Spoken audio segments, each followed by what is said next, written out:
Good evening, everybody. Welcome back to the Silmarillion Film Project. After a little bit of a hiatus, we were trooping right along from the beginning of season 7, and then we ran into scheduling issues in December. But we're back here in session number 6 of season 7, as we are getting ready for the Near-Ninth Arnoidiad season here in the Silmarillion Film Project. I'm Corey Olson, the Tolkien professor, joined as always by Marie Prosser and Nick Palazzo, our head writers here at the SilmFilm Project. Dave couldn't make it today, unfortunately. As you guys can tell, Dave's kids are of that age where he has conflicts during lots of weeks. I remember that season. Anyway, but here we are. Were I on the Pacific time zone, I would have the exact same problem for Yes, sure. Nick, you have the advantage of. I know that you understand exactly why I tend to start my broadcasts at this hour. Yes, but unfortunately, translated onto the West Coast, it is in the middle of hectic family time for Dave.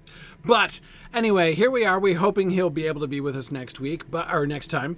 But where we are here is we're in the midst of our discussions of major plot points. So, of course, just to remind folks or to tell folks who are new, our overall shape of approaching these seasons is first we have our overarching, we're kind of in pre-production mode where we're working out what are the major topics we're going to hit, what are our themes, as we work out the major features of the story that needs to be going on, work through any particular adaptation challenges that lie in front of us that we're going to want to think about before we get into the nitty-gritty details of the plot and the story. So we will finish these discussions. We're going to have about a couple of those left after today before we then can begin a concrete outline for how we want to shape the story over the course of our 13-episode season. And then, of course, we're going to go through each of those episodes one by one, discussing the stories there and looking at outline and draft materials that our writer's room will have produced. And then we have our post-production sessions at the end where we look at some other creative contributions that have been made along the way by folks. So that's the overall shape of things here today. What we're talking about is the Union of Maedhros. So we've decided that the central character, I feel like I'm summing up, but I feel the need to sum up because I feel like it's been, like 3 months since we've done this. The point of view character that we have decided on to really focus the season 7 on is Hurin. So from his trip to Gondolin and his trip home by Eagle, to and fro by Eagle, really, at the opening of the season, through his involvement in the Near-Ninth Arnoidiad, up through his capture at the end, is he's really going to be the sort of central, not the exclusive point of view figure, but the central focus of the story. So we spent a good deal of time thinking about Hurin and Huor and some of the rest of that storyline. Today we're shifting to talking about the elves. Having talked a fair bit about the humans, we're going to talk about the elves and think more about the Union of Maedhros and what's going on. We got to think especially about Fingon and Maedhros themselves, how exactly we're going to shape and to present this.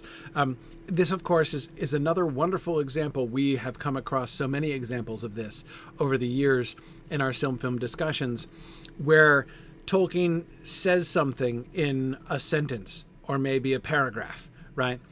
And we need more than that, right? It's not really enough. Like it's, we're told in the beginning of the Near-Ninth chapter in the Silmarillion that, then Maedhros took heart and then, he encouraged people to join in the Union and like a bunch of people did.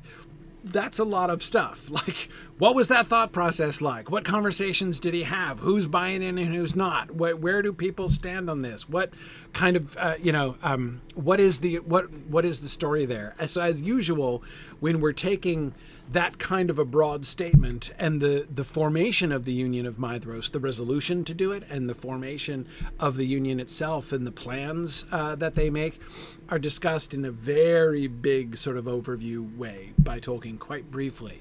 And so if we're going to actually think about what this would look like on screen, we've got to go a good deal closer to the ground than that, and figure out how the characters, especially as we've developed them, would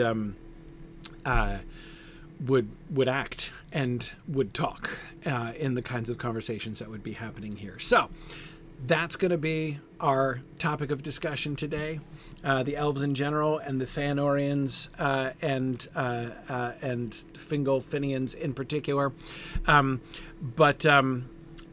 First, quick announcements. We are entering the spring moot season, which is really, really exciting. We're going to have all kinds of moots. These are the ones that are open for registration already. Our next one coming up is Osmoot in Australia. Going to be going down to Australia the end of this month.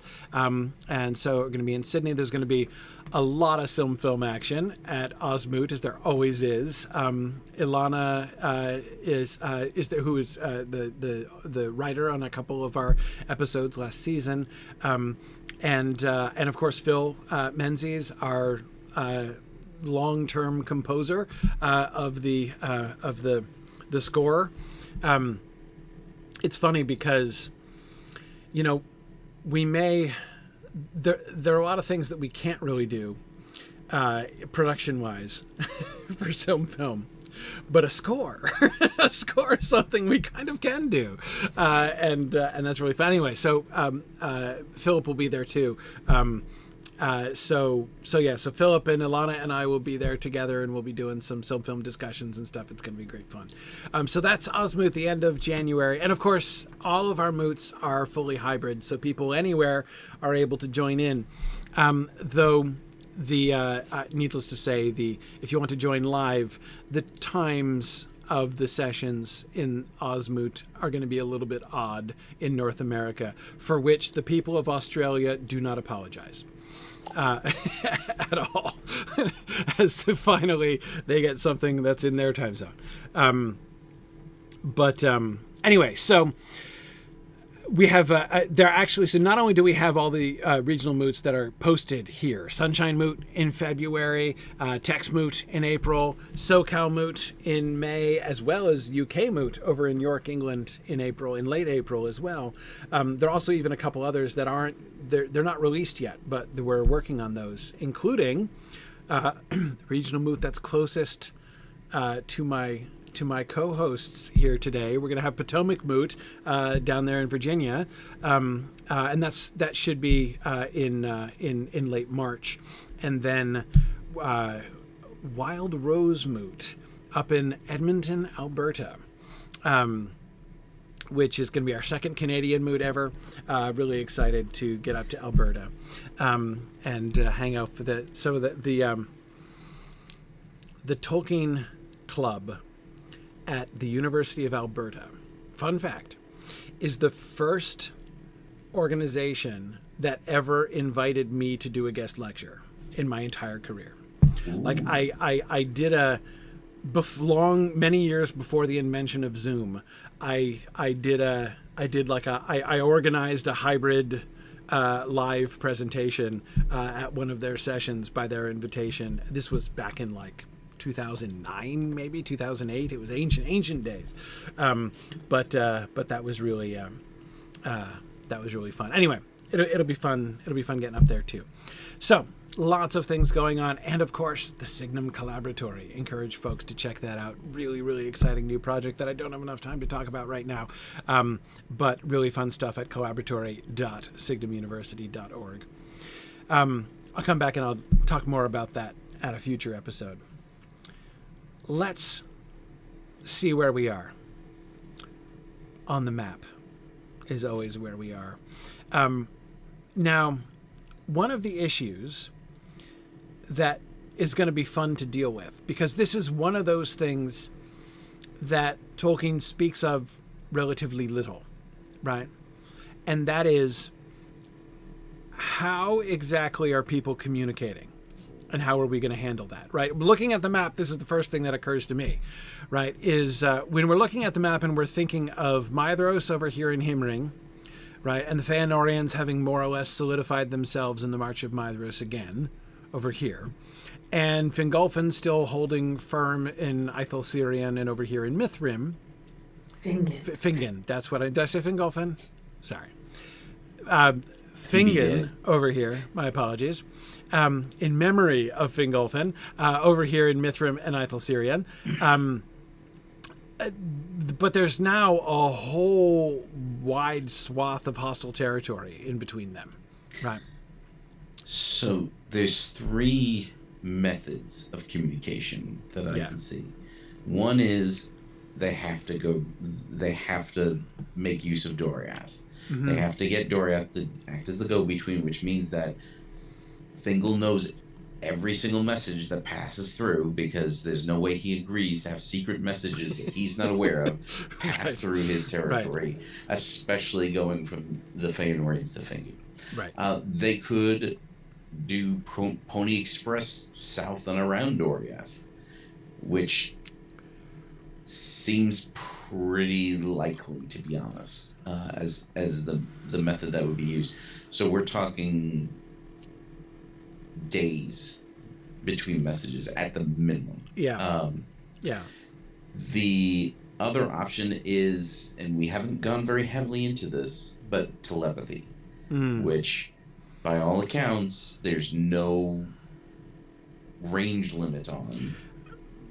Tolkien gives no indication of range limits on that kind of thing. Now, there do seem to be particular people who use it and particular people who don't use it. Yes. And it's obviously a dangerous line to cross from a narrative standpoint. Yes. We've been very, very... Yes, as for instance, as MP Walter's asking, by the way, welcome MP Walter to your to a live discussion. I saw you mentioning that earlier on. We decided early on that there are no Palantiri in Beleriand in the first age. Yes. I mean, like, we considered it, because we were like, Feanor would bring some, wouldn't he? I mean, he invented them, right? Wouldn't he? He wouldn't leave them home. Unless he didn't have them. Unless he didn't have them. Figured out a way to make sure he didn't. Exactly. So, because, again, the more we thought about it, the more like, I mean, it's almost story-breaking, right? Yes. I mean, it's hard to maintain the storylines of the Silmarillion if everybody's got a Palantir. Right. I mean, where did Aradel go? Like, what happened to her? Oh, she's right over there. Just look her up. Yeah, exactly. We'll just go there and invade that guy's woods, and everything will be fine. Yeah.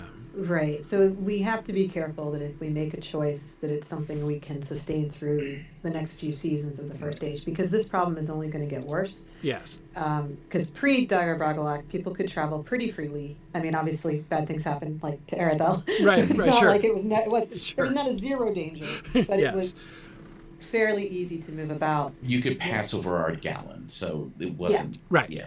Right. Exactly. So now with the fall of Dorthonion and Ardgallan becoming Anfalglith, that's a much more significant barrier than it was. And after the Near Knife, in the time of Turn, it's going to be even harder to travel. Yes. So this is a deteriorating situation, and we need to make sure that whatever we say, oh, they can do this, we can still make it deteriorate and make it harder later. Yeah. Ships is another thing that are very helpful and that Morgoth has no control over, but don't go anywhere near the places we need them to be. Right. So the question is, what is Círdan doing? Yes. And is he somehow facilitating, collaborating in some way? Yeah. There's rivers to the sea. Like, is anyone using those at this time? And yeah. Well, okay. So you bring up a good point, and that's that Maedhros does not necessarily have to get messengers to Mithrim. He just has to get messengers south of the mouths of Sirion, right? The cliff face that the waterfalls come pouring out of. All he has to do is get somebody south of there, and it seems to me that the River Syrian is navigable from that point. From the gates of forward. Syrian south, right? The gates of Syrian, yeah. That's right. To the actual mouth of Syrian. Yeah. And that would get messages up to Mithrim significantly faster. Maybe not necessarily to Nargothrond, but to Mithrim for sure. But once you're down, I mean, getting to Nargothrond is at this point, again, Maria, as you say, it'll get harder later. But right now, if you're swinging around south and going south under Doriath, getting to Nargothrond is not a problem right now, right? The challenge there is that you're not allowed in, and you might get shot. Well, right, yeah. So that's, it's less than a barrier, yeah. Right, it's but getting to the region is across. not it's not a travel issue so much. Right. Now, but the other thing that I think most of the time, now I'm not saying that we're not going to encounter occasions where we're going to wish that it were possible for people to communicate more, but post the Union of Maedhros is really going to be the last time that we're coordinating and concerted action across the continent. Right. So our storylines will be moving into refugees being displaced and reestablishing themselves more so. Right. And the Mouth of Syrian will play a role in that story too, but a very different role. Yeah. So yeah, I do think that this is the last serious logistic challenge. Yeah. Of trying to unite Beleriand. The thing that's one step down from telepathy and still somewhat suggested by Tolkien is, what about like talking birds? Can you send a message via bird in Middle Earth? Yeah, you've got obviously the Eagles as candidates number one of this, but they're not really accessible. Turgon can get to them, but nobody else. Nobody else They're really not has sending access. messages by Eagle. Yeah. That would be maximally convenient. And I mentioned, the reason I say we start with the Eagles is that those are the talking birds in the Silmarillion, right? So we have to start there, right? They're indeed in the story. Yes, they are indeed in the story. But apart from the fact that Turgon can make logistical use of them in some ways, and that of course has got to be a factor. It's one of the things that we're going to talk about, look, here we are talking about it. The question of how does the Gondolindrim dramatically emerge from Gondolin and join the battle at the Nirnaeth Arnoediad? How does Turgon know what's happening and how to time it? The Eagles are the it's plausible. Look, he's he receives more mail from Ulmo than anybody else in Middle Earth, so theoretically, I guess that's on the table. But it seems obvious that the Eagle communication would be since he's in touch with the Eagles, that they would tell him. And I don't think there needs anything. C-mails. He gets C-mails. C-mails. Yeah, there you go. I don't think there's anything required more than simply the Eagles being vigilant and seeing what's happening. I was going to say that the troop movements that lead up to the Nirnaeth are hardly going to be a secret from the Eagles around Gondolin. So ironically, Turgon is the person I'm least worried about being informed about. Right, exactly. Yeah. So even if he's not involved in any of the planning or the communications that lead up to this, once the troops start moving, the Eagles know, and therefore Turgon knows. Yeah. And he then gets to make a decision what to do about it. So we might decide that someone tries to get in touch with him or send him a message as part of the planning. But even if they don't, he could still figure it out independently. There could be a very passive source of information for Turgon. Absolutely. I think that's pretty simple. Especially so the real question is, are Fingon and Maedhros physically getting together with each other in the same location? Yeah. And that's got to happen at least once, right? I'm going to say, for dramatic reasons, it has to happen at least once. We need to see the two of them react to each other to plan this thing. Yes. To agree to make it happen. Yes. I would say you need to have it to have the correct story beats. You need to have it happen at least twice. Maybe. So that would at the beginning and what? So hey, do you want to get together? And hey, here's the plan. you know, Right. meet Now you it's at the happening. middle of the Yeah. battlefield, kind of. Okay, yeah. Mhm. Yeah. Well, not necessarily in the middle of the battlefield because it's Yeah, a they don't- continent wide. They have to meet. They don't manage. behind- They plan to meet at. But that's what I'm saying. Battlefield. The message would be meet you in the middle of the battlefield, but it doesn't pan out, obviously. Yeah. Yeah. Yeah. So Next year on Ardegallen, not so much. yeah, exactly. So, Yeah. Yeah. So Okay. I want the two of them in the same room. Yeah, for sure. At least For once, sure. possibly twice. So we are going to have people traveling via some method. I don't know that there's any reason for Fingon to go to Himring. So I think this is more of a Maedhros needs to go see him. I absolutely think so. Yeah, no, that's what I was Yeah. thinking too. 'Cause I Because think he's the one gonna have who's a hard- he's the salesman here. I mean, he's Right. proposing I think- this. Yeah. Yeah. Not to mention, we need to have an opportunity for Ordredreth to storm out of a room, and he's not going to go to Himring in the first place. In order to storm out of the room, yeah. Right. Whereas exactly. Ordredreth could be visiting Yeah. Fingon. Yeah. Right. Well, So, yeah. the Tolsirian has been retaken. That's an ideal point at which to meet. They can go up to the top of the tower, and they can view everything. The tower that fell down. Well, the top of the hill, tower anyway. that was rebuilt. Tower that fell down. That's a good point. Well, the hill. I mean, the hill. Yeah, I mean, the hill is still there. We should definitely show the ruins Yeah. of Tolsirian at some Yeah. point in Yeah. this. There's some storytelling that needs to be visual. But it is a good location, even as a ruin. It's a good location Yeah. for that meeting because And- it shows the stakes. And if our frame story is the White Council meeting in the ruins of Eregion, Mhm. having Oh my a goodness. first age story where the secret meeting to plan the Near Ninth is Man, happening We're at going the to make ruins it look of like we Tolsirian. planned it that way all along. Holy cow. that's pretty good. I'm pretty convinced now. Yeah. My initial impulse was to say they should actually go to Ithel Syrian. First of all, on the principle that if they're going all the way across to Tolsirian, it's not that much further, right? I would say that's a good location for the first meeting. For the first meeting. Yeah. Because something about coming before the High King in his seat of power, that dynamic seems to me like a thing that I would want to see, right? But yes, but I do like if we do have two meetings, having them in those two different locations would be kind of cool. Yeah, I have wanted the meeting where Fingon and Maedhros plan the Near Ninth to be in Paradise since before SilmFilm existed. So I have a stake in that. You are invested in this idea. I'm That's great. Super in agreement. That makes perfect sense to me. Yeah. So Yeah. I really like the concept of And re-navigating Mhm. the relationship between those two characters Yes. at this point. it's also the last location where Fingolfin was seen. Mhm. Yeah, there's But- there's a lot that we can do with that. Yeah. Absolutely. Yeah, as GD Tyrion says, I like the idea of them looking out at Thangorodrim as they're planning this. For sure, for the initial, okay, this has that to have Thangorodrim looming out in the background is, that's definitely a thing that we want.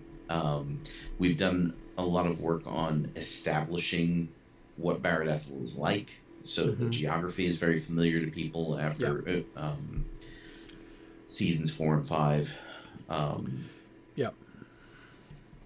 Yeah. So, and just a quick check.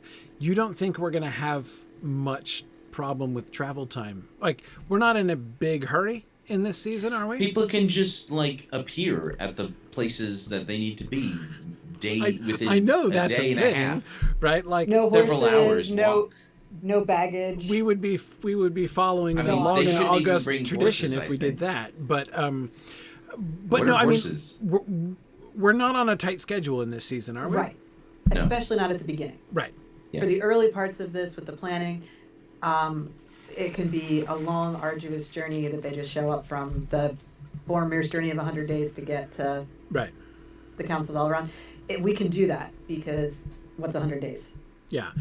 Because I Yeah. would think that Maedhros would certainly go the long road south of Doriath. Yes. He wants nothing to do with He these. has no interest in opening that can of worms just the second. He's got to make sure Fingon's still on his side first. Yes. And why go through Nan Dungortheb if you don't absolutely have to? I mean, you got to be on a tight schedule. Finally, a character making a sensible decision on that question. Exactly. Right.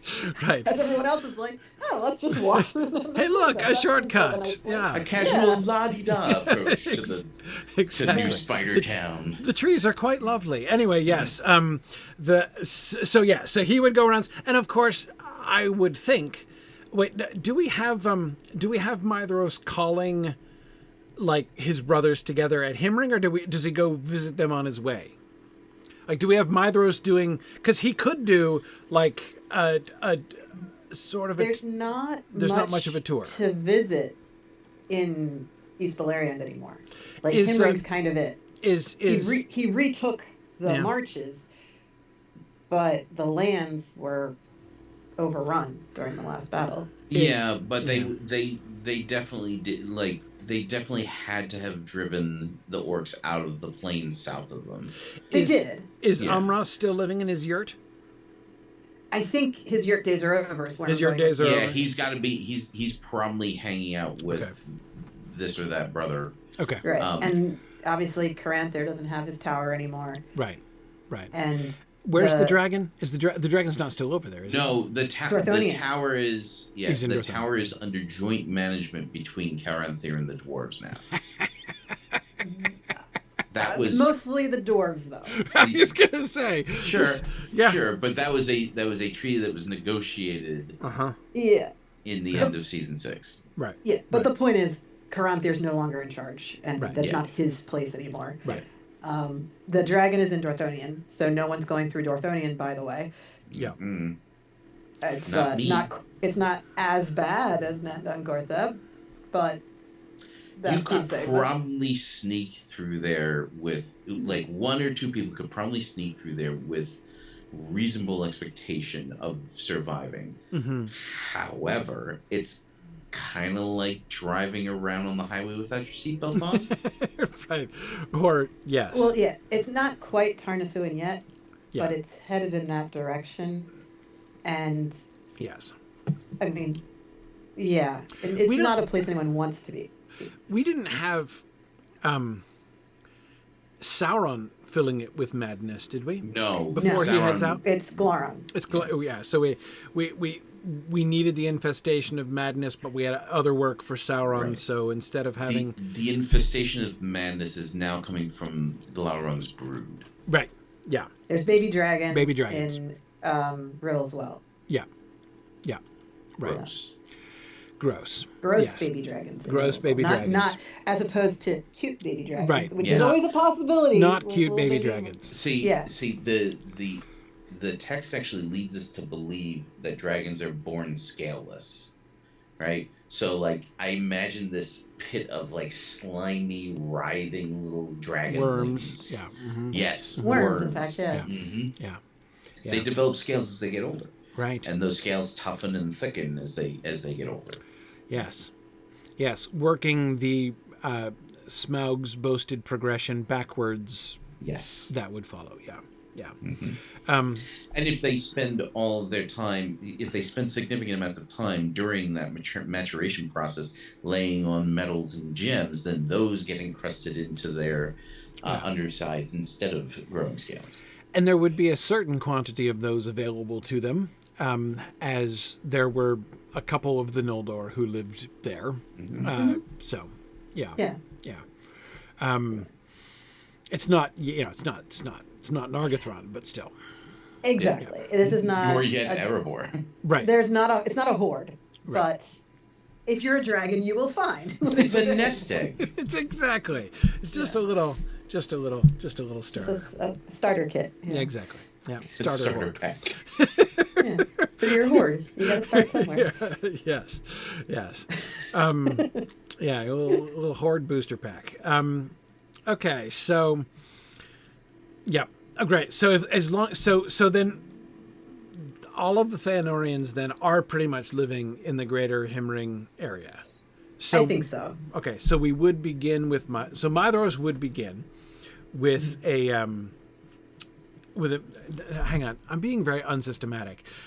Looking at the map here, where I'm still on the map, by the way. So I know. Looking at the map, I was immediately thinking of the problem of travel and communication because, Tower Nufuin, Proto Tower Nufuin, is now looming very large, along with Enfauglith, dividing them in between. But if we have journey number 1 being unhurried, and Maedhros able to take his time and go all the way up to Silmarillion, then Fingon could call the second meeting, which would bring, because obviously, like, Orodreth isn't going to care that Maedhros wants to talk to him, right?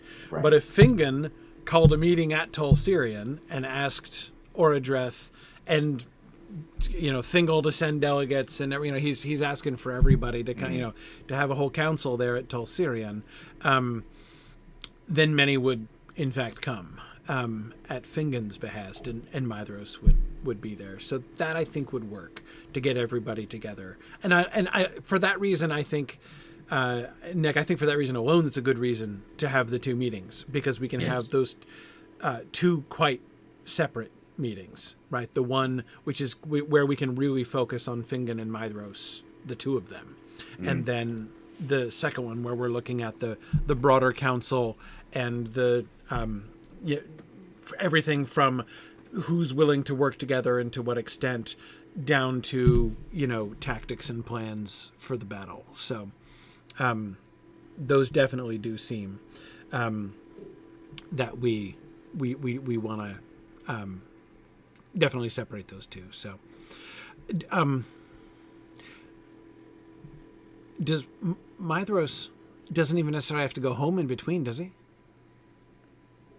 If he's welcome at Fingon's place, he could have to hang out for or some even time nearby. I mean, that's especially if Fingon's reaction, after however we handle that, and we'll get to that in a minute. If Fingon's reaction basically is going to be, okay, fine, let's call a council and make this happen, right? He's not going to be like, let's call a council in 3 years or whatever. Like he's gonna, I shall send messengers, and we will meet there, in a reasonably short to an elf period of time, right, at Silmarillion. So maybe 3 years. Maybe 3 years. Having Maedhros meet up with the different cadres of humans might be worthwhile, because the reality is that as far as the elves go, it's Maedhros and his guys and Fingon and his guys, and that's basically it. Most of the Orodreth is not sending a lot of people, Doriath is not sending a lot of people, and everybody else is gone, right? So it's Except really Turgon in men that they knows. must place their hope. Yes. So Maedhros, who doesn't have much access to men over there, would probably be interested in touring around Dorloman and meeting folks. We could have a really nice Hurin. Maedhros could visit Hurin. Or Galdor, right? Depending on when are we killing Galdor? It's optional. We probably need to do it in a way that fits Hurin's story. We wanted him to be alive when Hurin comes back. Right. From So Galdor. that's my requirement is we don't kill him before they have their reunion. But after that, Galdor's expendable. And One we of want our Hurin to most be in charge of his people pretty fast. Yeah. So he's probably not going to last long. Yeah. But if we have something we want him to do, we could keep him until that. Yeah. That episode and be like, and then he dies. Right. Either a hunting accident or a skirmish kills both Galdor and Emeldir. Oof. Because we need Emeldir to die too. Right, we gotta get rid of Emeldir? Yes, because we want Morwen to be taking a leadership role. Yeah, right. So both of them are having a similar parent figure dies, now I'm in charge. Right, and it just, like, it makes that storytelling easier and simpler because we don't have to tell that same story more. It's not the same story, but we don't have to do it twice. Right. And of course, Emeldir, so Galdor has a job, which is the reunion with Hurin is his job. the narrative job that he has this season. Emildir doesn't actually have a job, but we don't necessarily want to just have her like show up dead at the beginning of the season necessarily. Right. I'm saying, she does have one thing that she needs to accomplish, and that is to get the epithet, the Man-Hearted, which is going to be useful for showing the cultural difference between the House of Bayar and the House of Hador.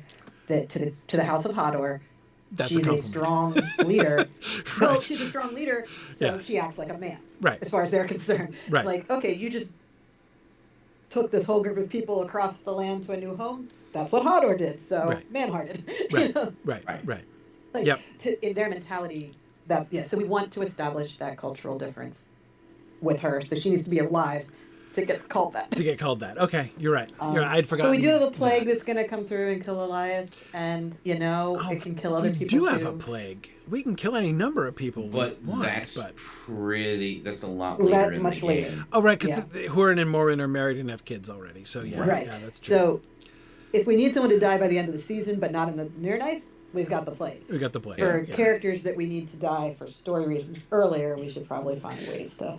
So, and it's one of the things where, like, it gives us the opportunity for Hurin to, like, really put his foot in it and basically go to Morwen. It's like, I really think that now that your people are leaderless, that, we should.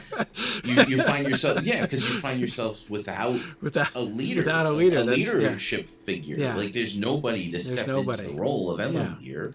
Yeah. Baron is nowhere to be found, obviously, and so there's a serious shortage of strong men. And she's just looking at him like. Yeah, and your people too, also leaderless, and he's like, "Oh no, what do you mean?" Right. Yes, because it would never occur to him. Yep. Right. So and he would see himself as being really magnanimous and really. He's being thoughtful, right? Expressing concern. Yeah. Right. So I think that'll be an early in their relationship kind of situation. So Emildir and Galdor probably are dying sometime early in the season. Yeah. But the Union of Maedhros isn't going anywhere anytime soon. No. So the initial meeting with Fingon could be also early in the season. Mm-hmm. Mm-hmm. And then the meeting at Tolsirion could be several episodes in. Like season-wise, it could be much later, even if it's only a few years. Yeah. No, I would. Well, I'm not going to try to speculate, I guess, about the outline yet, but it seems to me that we're heading in that direction. We're heading in that direction. But I agree. I think the Tolsirion meeting could be closer to the middle of the season. Basically, it could be it doesn't have to be the turning point, but it could definitely be a mid-season thing. Yeah. So, but I think Maedhros would have interest in meeting the men. Yeah. Whether that's going to be Galdor or Hurin or whoever. And it would be kind of, if we're going to have Maedhros show up at the king's court in Dorloman, it'd be kind of fun to have it be, teenage Hurin, the new king there that he meets. Especially since any connection he made with Galdor would go nowhere, right? So, True. It's primarily... not that Hurin and Maedhros are going to meet on the battlefield exactly, but they are going to meet at Tolsirion. And so for Maedhros to have some kind of estimation of Hurin and Morwen, possibly, if he gets to meet them both, would I think be fun. I don't... This is not one of those things that I myself absolutely insist on. But if we have the time, I think it would be fun for Maedhros to be, and because it certainly does fit, as you were saying, we do have a need for Maedhros to develop the idea of Maedhros' conviction that the key to success lies in the strength of men. That's a conviction which is going to inform his whole strategy and lead to the whole Easterling experiment over there. And so building that, not just on the abstract idea of like, wow, that Baron and Luthien thing really panned out. I'm now going to go find human allies. We can introduce an intermediary step, basically. Right. And that seems desirable. I agree. And that way the arrival of the Easterlings will be in response to something on the Balerian side, instead of just, oh, you're here now. Okay, Right. surprise, let's go with this. Like, if we make it clear that he was looking for those kinds of allies and he was trying to cultivate it in West Beleriand, having it suddenly be an option in East Beleriand will fit. Yeah, exactly. No, that's good. GD Tyrion was asking about how many years are we planning to cover in the course of the season. And it's basically, my understanding is that our primary constraint is the age of Hurin and his children, isn't it? Yes. So the Near Ninth takes place in 472, right? And the Baron and Luthien season ended around 464 in SilmFilm. There's some few alterations in our version of it. So that's the time we're working with, is around 464 to, well, the time in Gondolin is going to be before that. Right. But right. after Hurin gets out of Gondolin, it's 464 through 472. Yeah. Yeah. So not a long time. Right. But enough time for Hurin and Morwen to get married and have three kids. Yeah. Or conceive 3 kids. Well, yes, well, anyway, have a couple of kids. Yes. At no point do they have 3 children all at the same time, Exactly. and not all 3 children are born before the end of the season. Exactly. Right. 3 children are to be conceived before the end of the season. So, but at that 8 years should be plenty of time for all that. And Turin has to be old enough, to have his scarring childhood memories of the death of Lilith, for instance. Right. So she's supposed to die when she's 3, right? And Turin's supposed to be around 8 or 9 at the time of the Near Ninth, I believe. So we'll try to keep as close to that as we can. Yeah. No. That works out well enough. It's not a timing that I see any good motivation to change. We won't have a crystal clear timeline going on throughout the season. Like, the viewers aren't necessarily going to know what year it is at any given time. Right. But as time progresses, kids are going to be born and aging and that sort of thing. So we'll see the passage of time over about a decade over the course of the season, without As always, people stopping to check the year. Right. It's the humans who help us with this. But exactly. So certainly then, going back to the other question, there really are almost no restraints on things like travel or logistics. We're not in that. Right. We're looking at almost a decade happening in this season. So there's plenty of time. Yes. Not time to raise whole new armies from scratch. Right. But if you already have the people, you can kit out armies in that amount of time. Yes. Some production and preparation can definitely happen, But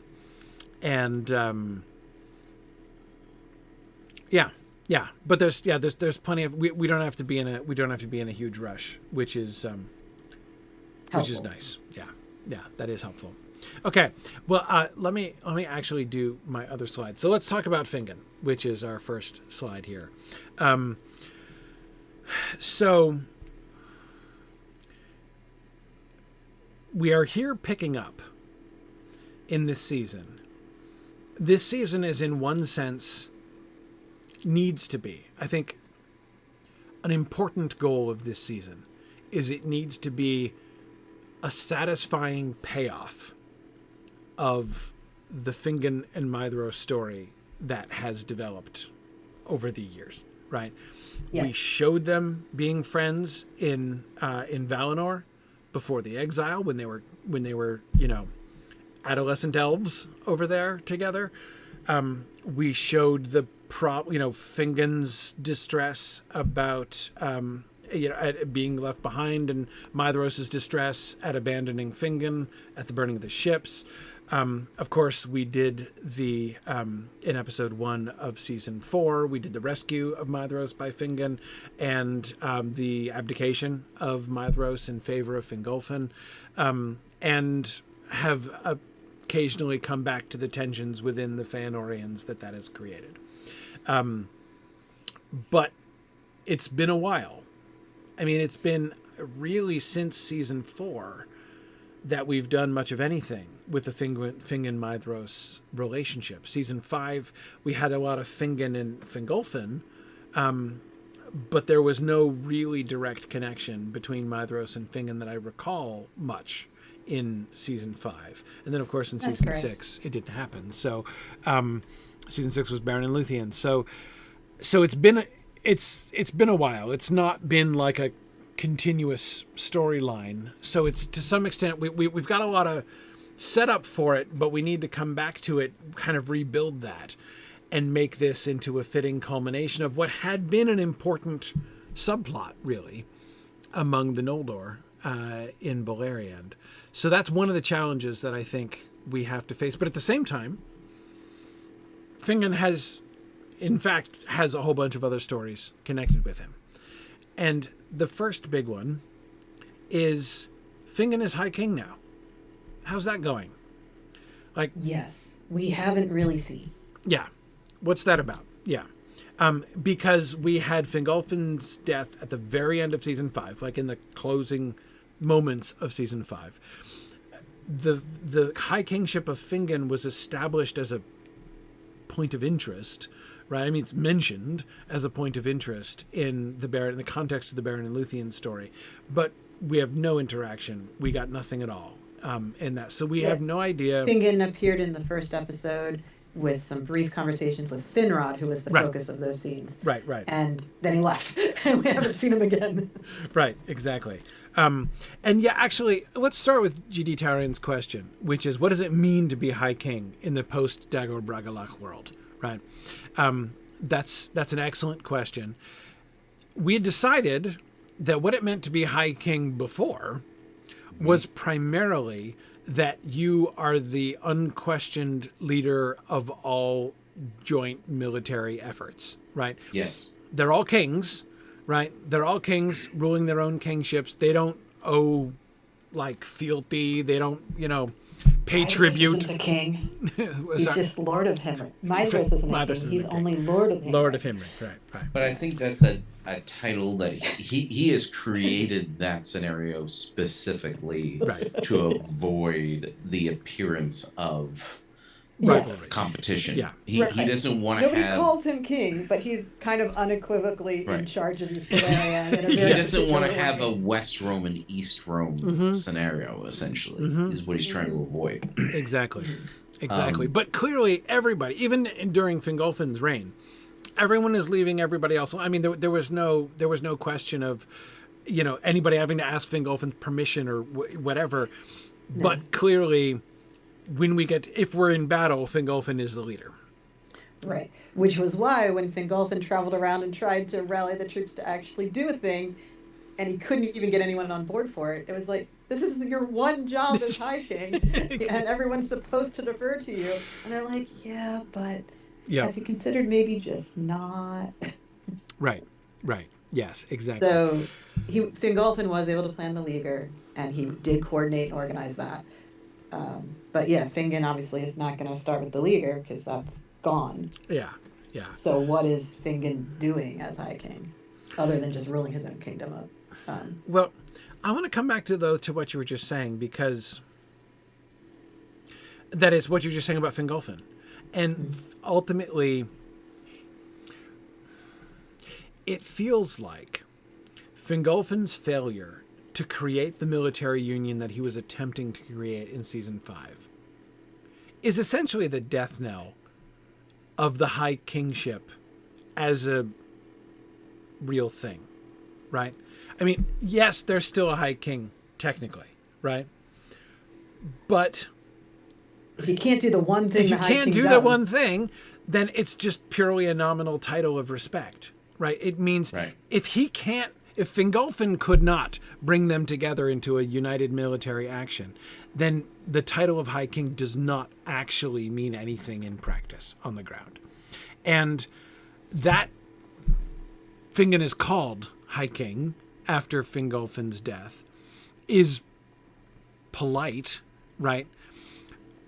But I wonder how conscious Fingon and Maedhros each are individually that the whole High King concept is really it's just words at this point. There isn't really any reality. I mean, again, I feel like it is almost, I mean, this seems to me, Marie, the logical extension, like the logical conclusion of the situation that you were aptly describing, right? If at the end of the day, when the High King knocks on your door and says, it's time to rally for battle, people, and you say, actually, I'm good, no thanks, then what you've said is, there is no High King. I don't recognize a High King. Right? Yes. Yes. And we specifically had Finrod say no thank you before Maedhros said no thank you, to establish that this was a universal thing, not just the Feanorians not listening to the High King. Right. Right. Right. And they had different reasons for why they made their claims, but still, neither of them listened to him. I think that Maedhros has been shown as someone who is much more interested in practical results than in titles and ideals. Yes. I mean, he's got ideals, but he doesn't need a title if he can still do the job without the title. Yes. Exactly. A king is he who can hold his own. Yes. So, like, I don't care if you call me king. I just want to hold my territory. Right. So and at the end of the day, I need to avenge Dad, and I don't need to be king to do that, especially when Fingolfin also wants a piece of Melkor. So there's no... I'm sorry, Morgoth. Sorry. Yes. So there's no reason to fight with Fingolfin over who's in charge when we both want the same thing. Right. So Whereas he was able to do that 400 years ago. Right. I don't think that he has suddenly developed a keen interest in titles. No. At this point in the game. But Fingon's viewpoint is up for grabs because it's his dad's title, and he's trying to follow in his dad's footsteps. He doesn't want to fail in the way that he sees his dad as failing, and he doesn't want to not live up to what his dad did. So it's like, even though Fingolfin didn't do the job, he still left a giant hole that Fingon has to honor in some way, right? Like, so I think Fingon probably feels a little bit more weight from the title than Maedhros ever would have. Sure.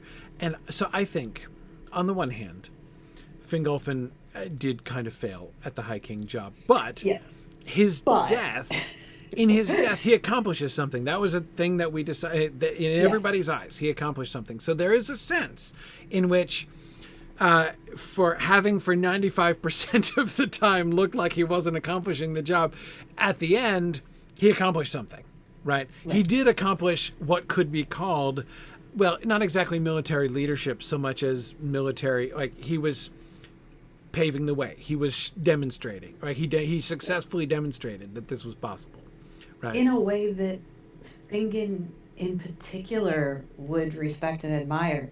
Like, Fingon is more of a hothead than Fingolfin ever was. Right. So there's no way he looks at his dad's action and is like, well, that was dumb. Like, that is not how he views. Certainly not. That duel. So he did the most awesome thing ever. Yes. He did the most awesome thing ever. Yeah, this is Fingon the Valiant. So, and he somehow got called Fingon the Valiant in Valinor when no one had anything to be valiant about. So he's got the maybe they had a rugby team or something, and he whatever. But he clearly admires that level of throw yourself out there and do crazy stuff. And now as High King, he doesn't get to be like that unless he does. I would think, right? What does he think being High King means? Especially in the wake of that, right? I would think that, because again, there are a couple of one logical conclusion to the end of Fingolfin's reign, right? Is to say, like, okay, so the High King concept is a failed concept, right? It failed to bring everybody together militarily, and that was its only job. So whatever, right? We're just letting it slide, or we'll just keep it around nominally. That's one option, right?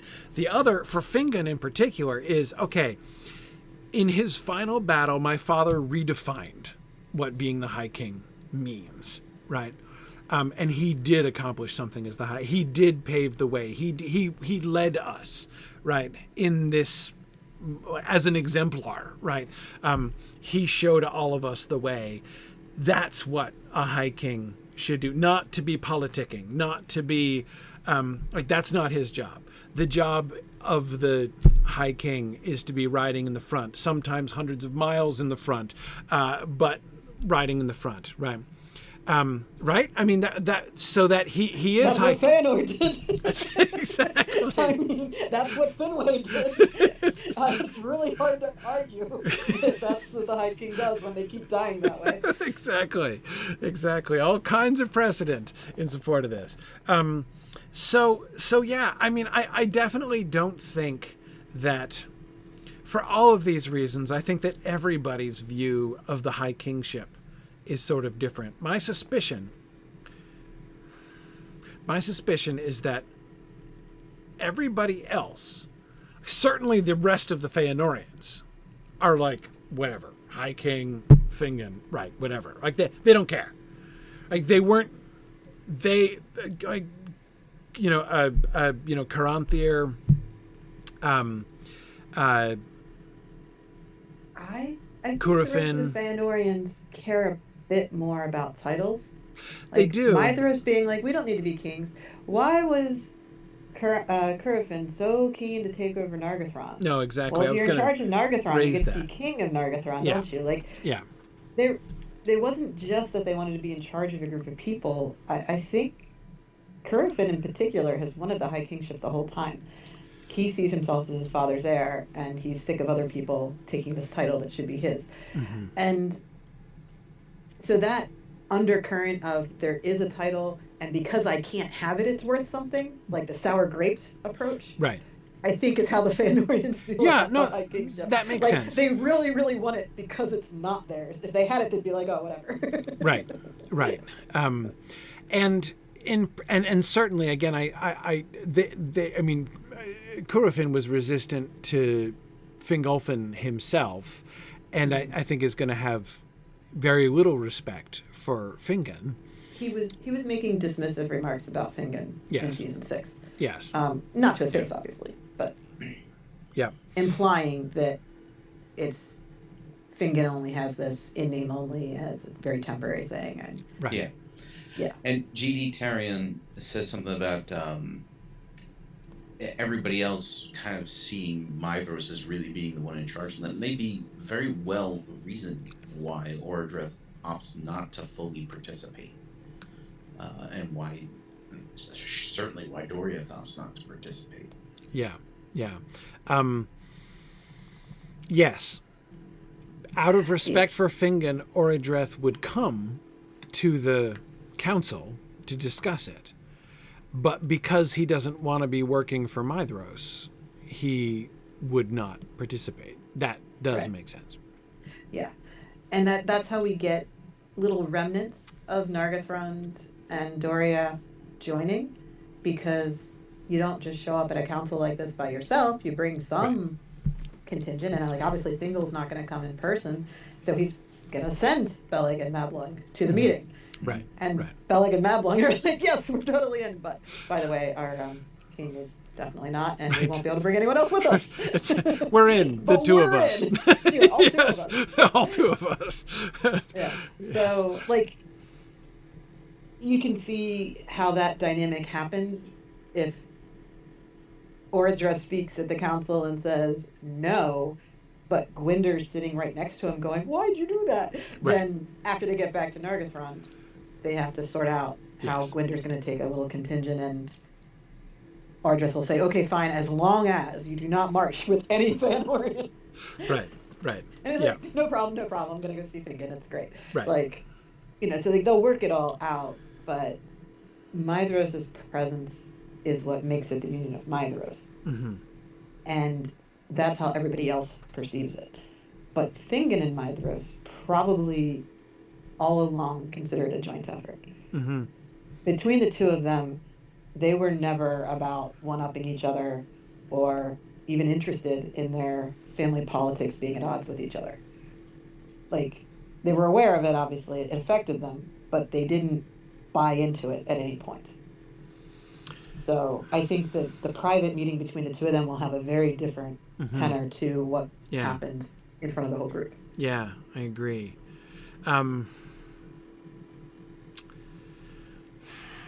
Okay.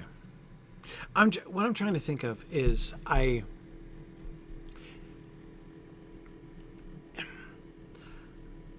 feel that one of the things that's going to be a challenge is making sure that Fingon doesn't end up being a cipher in this season. It would be easy for that to happen. It would be easy to focus on Maedhros being like, hey, I want to do the thing and I have reasons to want to do this differently and I'm changing my approach in certain ways and let's make this happen. So I'm going over, he goes out of his way, way out of his way, around Doriath and up and visits, goes to Fingon's seat of power. And he throws it out there.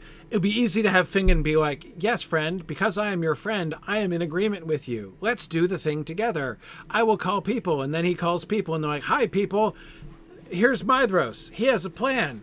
And then Maedhros has the plan and some will and some won't. And then, you know what I mean? Like, and throughout it, we make Fingon not do much or say much. You see what I mean? I want to make sure that we have there's a cost. Clear. There's several costs to Fingon agreeing to Maedhros' plan. Yeah. One of them is the reason that Finrod resisted. Finrod said, like, hey, all my human friends here, like, they have real short lives, and I don't want to, like, throw them all into a battle and have them die. That would be sad. And Finrod was maybe a little bit more like, don't kill my puppy about it. But Fingon still has human friends and allies, and if Maedhros is saying, hey, it's not just the elves anymore, we've got human allies, Fingon has to have the gut reaction of, yeah, mine. Like, those aren't yours to use and spend on this battle. Right. And so I think the cost of, hey, let's do a battle now, Maedhros might come across as a little bit more, well, I've got nothing else to lose, so let's do this fight now. Fingon still has things to lose. And so he has that cost of, is now the time. He's going to agree, but it's not automatic. And then the second part of it is he knows the reputation the Feanorians have. Mm-hmm. He knows what's going to happen when he puts Maedhros in front of a group of people and say, hey, let's go join with this guy in battle. And everyone's going to be like, have you heard of the Feanorians? Like, you do realize they betray everybody they get, you know. So I think he's well aware of that. And for him to agree to it, he has to think it's worth it, or he has to think, what's going to happen if I don't do this? Yeah. And he does know the Feanorians. Yeah. And he does know that there's a Silmaril in Doriath. So if they don't attack Morgoth, and he leaves the Feanorians to their own devices in East Beleriand with nothing else to do, what does he really think is going to happen? Right. Like, he's not an idiot.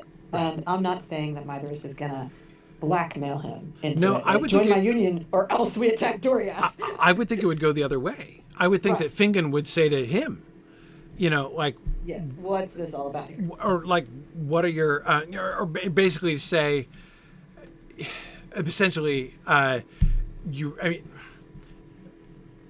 would not confront him, but he would say to Maedhros, like, you're suggesting this because if you don't point your brothers northwards, they're going to end up attacking Doriath, aren't they? And Maedhros would be like, yes. not to find a point on it, that could happen, right? Right. Well, because the whole reason that Orndreth is very much in doubt here is because of what Celegorm and Curufin did. Yes. Recently. This is not about, like, what ancient did the Feanorians do back in Valinor. This is Finrod's dead because of your brothers, and that happened a couple years ago. Yes. Did I tell you about the discussion we had in Mythgard Academy when we were talking about it was in the Wanderings of Húrin, the conversation between the draft conversation between Eol and Curufin at the boards, right? I really want to murder you, but I'm not gonna. Exactly. When he explains in exquisite detail about how, like, I would normally be murdering you right now, but because of the customs, you know, I'm not going to do that. And we were joking that he has a pin somewhere, right? Like, you know, my name is Curufin, right? It's been, like, you know, 300 years since my last kinslaying. Yes, exactly. Yeah. Yeah, Curufin is not usually shy about those types of actions. Yeah. And that's where I'm saying that Fingon knows that there's the Feanorians are about to be on a very steep downward spiral. Yes. So this is a last-ditch effort. Their last chance. Yeah. And they haven't totally fallen apart yet, and Maedhros hasn't done anything bad yet. Yeah. So he's probably good at coming across as this is the most reasonable course of action, and this is a good idea for these reasons. He probably doesn't sound too desperate. Does he feel himself, do you think? Maedhros. Does Maedhros feel himself to be on the edge of the precipice? Does he realize that this is like his last chance? I think he has an inclination of what's coming. Yeah. I think I gotta do this now. He must know that if A, he doesn't do this now, and B, if this doesn't work, it's going to get really bad. Right. So I don't think this is we finally gathered everybody together and we have enough numbers. This is the perfect time to attack. Let's go have a battle. Like, it's not a completely hopeful thing that's driving him to this. It is if not now, then is it ever going to get any better? Yeah. And once the Easterlings arrive, he's got to think, well, now's the time. Right. This is the day, right? This like is the that. day. Yeah. So that sense of, is it the right time? Is it the promised day? There's a little bit of desperation in the Feanorians that Fingon wouldn't feel. Right. So I'm shifting back into Fingon's head, right? Yes. It's before Maedhros' arrival. You're Fingon. You're High King. Finrod's dead. Silmarillion is taken and then untaken. Right, taken and then unmade. And pile of rubble. Pile of rubble. Right, scenic pile of rubble. And what do you do? Like, what's your plan? What is Fingon's vision for his high kingship? And I think that has got to be so. Like, think for instance, when Gil-galad becomes High King, his vision is going to be protect the remnant. That's his job, right? Protect the remnant. Fingon's not there, right? No. Especially since if the High Kingship, the definition of the High Kingship has been transformed in his own mind by his father's action and his father's sacrifice, he will feel that on himself. Like, so not what am I supposed to do, but how am I supposed to do it and when? Right. So he feels that call to action. Yes. He's looking out over the plains of Amphalglith all the time. Yeah. He sees it right there. He knows he's got to do something at some point, but beyond small skirmishes and just holding the line, he's not actively planning anything different, but he's looking for that opportunity. Yes. I think. And I think if we establish that, sorry, Nick. No. That's really kind of what, because I feel like he might feel that he should resist his impulse. That the wise thing to do is to go through a period of rebuilding to get them back to the point where they were. To try to reestablish the Leaguer if possible? I mean... Right. That, like... Because he knows his first impulse is to just get everybody together, everybody with him, and go straight to Thangorodrim, right? But that's clearly wrong. Right. Like, that's clearly the wrong way to go about this. Yeah. And so, he might feel like... Because, I mean, the word purposeless keeps coming to mind, and so he might be trying to fill that void of purposelessness with rebuilding, which he's not suited for. No.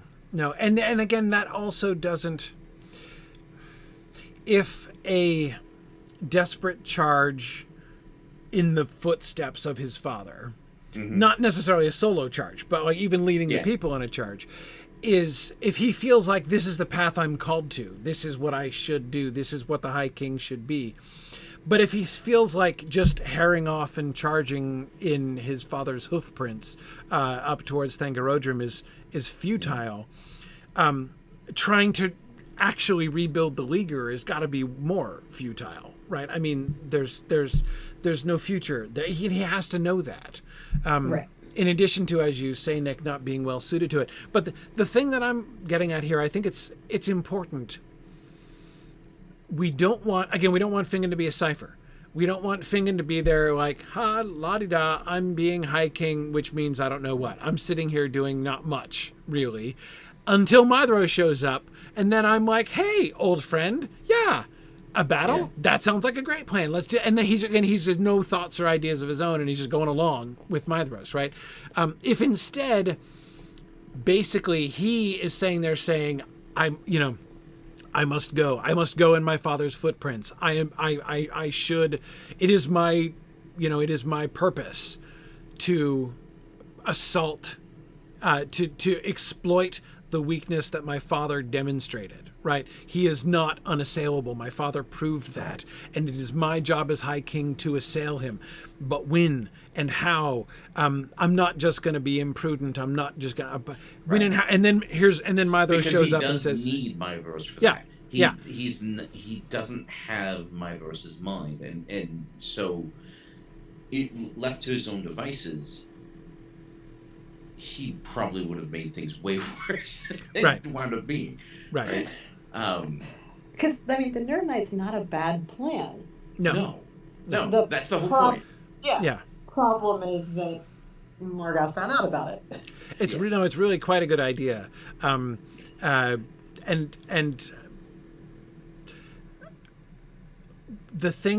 the line in that chapter that I always found most moving on that point is the one where it says, and even then, they might still have been successful. He says it a couple of times. Yes. Like, it's not just that, like, in theory, had everything gone well, it could have worked. It was like everything had to go wrong in order for it not to work, right? I mean, it really was a good plan. Like, it could have... So, in other words, if Fingon is sitting there saying, I should attack, I must attack, but when and how, I don't see the way. And then Maedhros shows up and says, hey, I want to attack. And Fingon is like, I shall take it as a sign, right? This is the way. Great. So you and me together, this is what it was meant to be. This is how we shall accomplish my vision of following in my father's footsteps and exploiting the weakness that he demonstrated in Morgoth and his defenses. And then they're going to do it.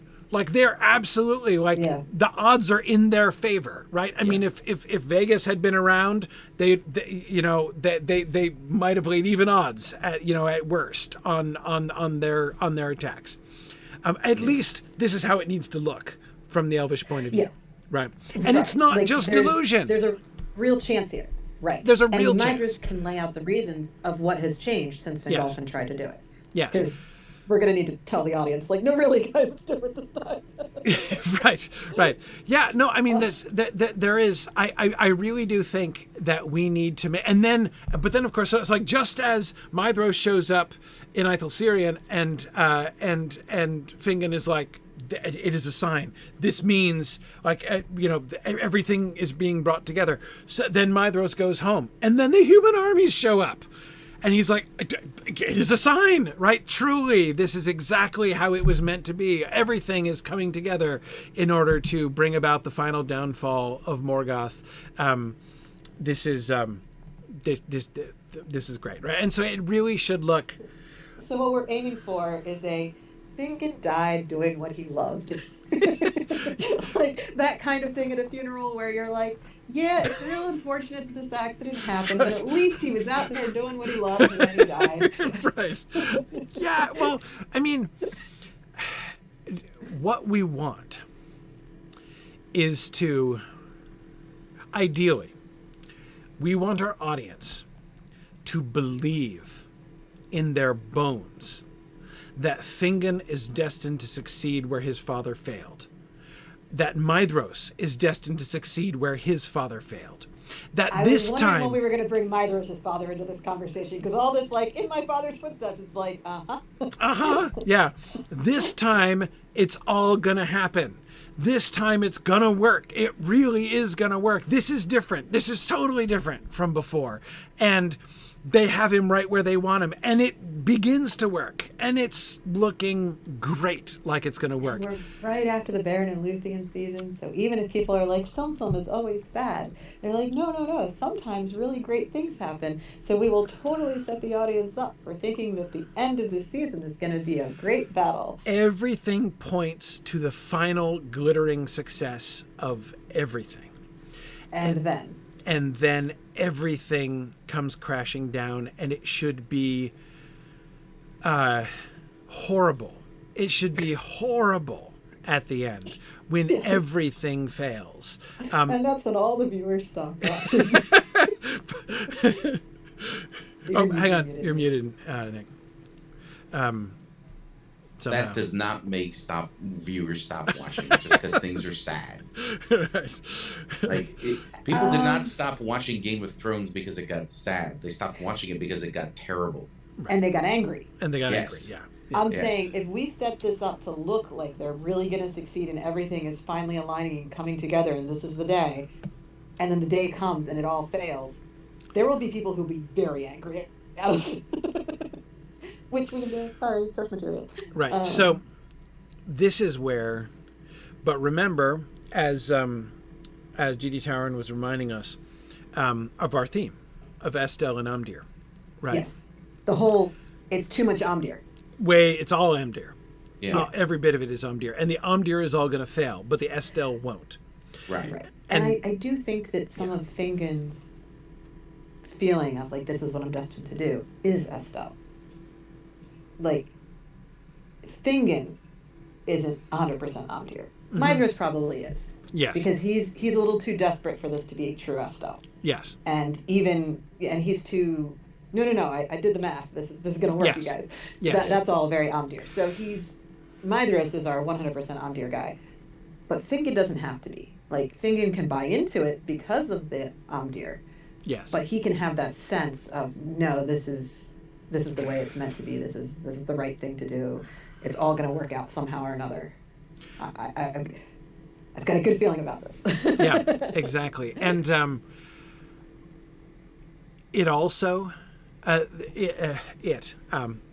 vague pronoun, how the end feels. Like, yes, it needs to be a crushing disappointment, but it doesn't have to feel like a betrayal on our part, right? No. It depends on how people die, right? Yes. Fingon's going to die, but how he dies. I mean, I don't mean his cause of death on his death certificate. Yeah. I mean the circumstance. Balrog, exactly. That's, he has to die valiantly. We know accomplishing something. Cloven and all that, but that's not the point. That's not the point. The point is that he I think that we can actually make him accomplish something, and it can be Estelle rooted. Yeah. Right. That was a grim meeting. Like, obviously Fingon had a really bad day at that point. But how is Gothmog dealing with all that? Right. Like, Gothmog came face to face with the High King of the Noldor too. And granted, it was a little easier for him. Like, he obviously walks away from this. Right. But yeah, I think we can show that final confrontation with Fingon and have it be not unlike the death of Fingolfin. And have it accomplish something. Exactly the same. And have it accomplish something. And it's hard to, I mean, I don't want to just like recapitulate the same thing over and over again. Like, I don't want to do the same thing with Fingon that we do with Huor, for instance, but... no, it needs to be different. But the focal point of Estelle at the end of the battle is Turgon. Right. So the whole, if you strike me down, I will become more powerful than you could imagine, is okay. Like, we can lean into this with Fingon. Like, sure, go ahead and kill me. So, I'm not, so, like, one of the things that I can see, again, if we can do it without making it sound merely repetitive, if Fingon's final charge, which exposes him and brings him against Gothmog, is like the very first thing that enables Turgon to disengage, and then the men of Dor-Lomin come in to guard, to guard his rear as he's crossing. Okay. If Gothmog is knocked down, right? If Gothmog is he doesn't have to be hurt so severely that he can't walk away, right? But if he's knocked down, that is going to knock the armies of Morgoth on their butts for a good while. And I'm, by the way, fully prepared to see Gothmog maimed in this battle. He needs to walk away. He needs to live. He's going to get killed but he doesn't have to, like, be unmarred by that. Okay. Right? I mean, like, I think there could be some... he's going to walk away. But he could limp away. But he can be scarred. He could totally... And not, I mean... Scarred for life. Yeah. I mean, I'd be prepared to, like, have Gothmog lose an arm, for instance. Why not? Oh. Right? I mean, He could. I mean, I don't want to take anything away from Ecthelion to be like, Gothmog was, already, seriously, that he got him after he was already warmed up by Fingon. But still, so I don't want to take anything away from. But then again, like given that Ecthelion is going to have lost both his arms by that point, it would be kind of funny. But anyhow, so not going too far ahead there. Anyway, the point is, I think that he could have a significant amount of success against Gothmog and still be killed and still save Gothmog enough for future battles. Okay. But the idea of halting the advance. Yes. At the very least, he halts them. At the very least, he halts them and probably allows the Turgon to leave. And so again, if he also has the insight, which would manifest differently with him and interact differently with his own sense of his identity and his calling, but if he also has that Huor-esque insight, not as clearly as Huor does, right? Huor has this clear presentiment of Eärendil himself. For you and for me, a new star shall arise is very specific. Very specific, yes, exactly. Fingon's insight wouldn't be that specific at all, right? But he would have, this is where, like, Estelle, is born in the middle of despair, right? This doesn't end with me. This doesn't end with me. Right. You can kill me, but it's not over. I realize now my job is not to, he thought his job was to succeed in the footsteps of his father, right? To finish the work that his father began. In the middle of the battle, he's going to realize that's not, in fact, how this is going to pan out, right? My umdir for success in this battle will at that point have dropped down to 0, right? But the realization he can have is that this doesn't mean that I'm not going to accomplish anything, right? This doesn't mean that hope is lost. It just means we're not going to win this battle, right? Yes. And so yes, he fails and dies, but again, it doesn't have to feel like a betrayal of what we've set up to that point. It's still part of the trajectory. Exactly. Yeah. But anyway, I do think that in the first half of the season, we need to sell it like we ourselves are convinced that they not only can win, but definitely that they can win and that they might win.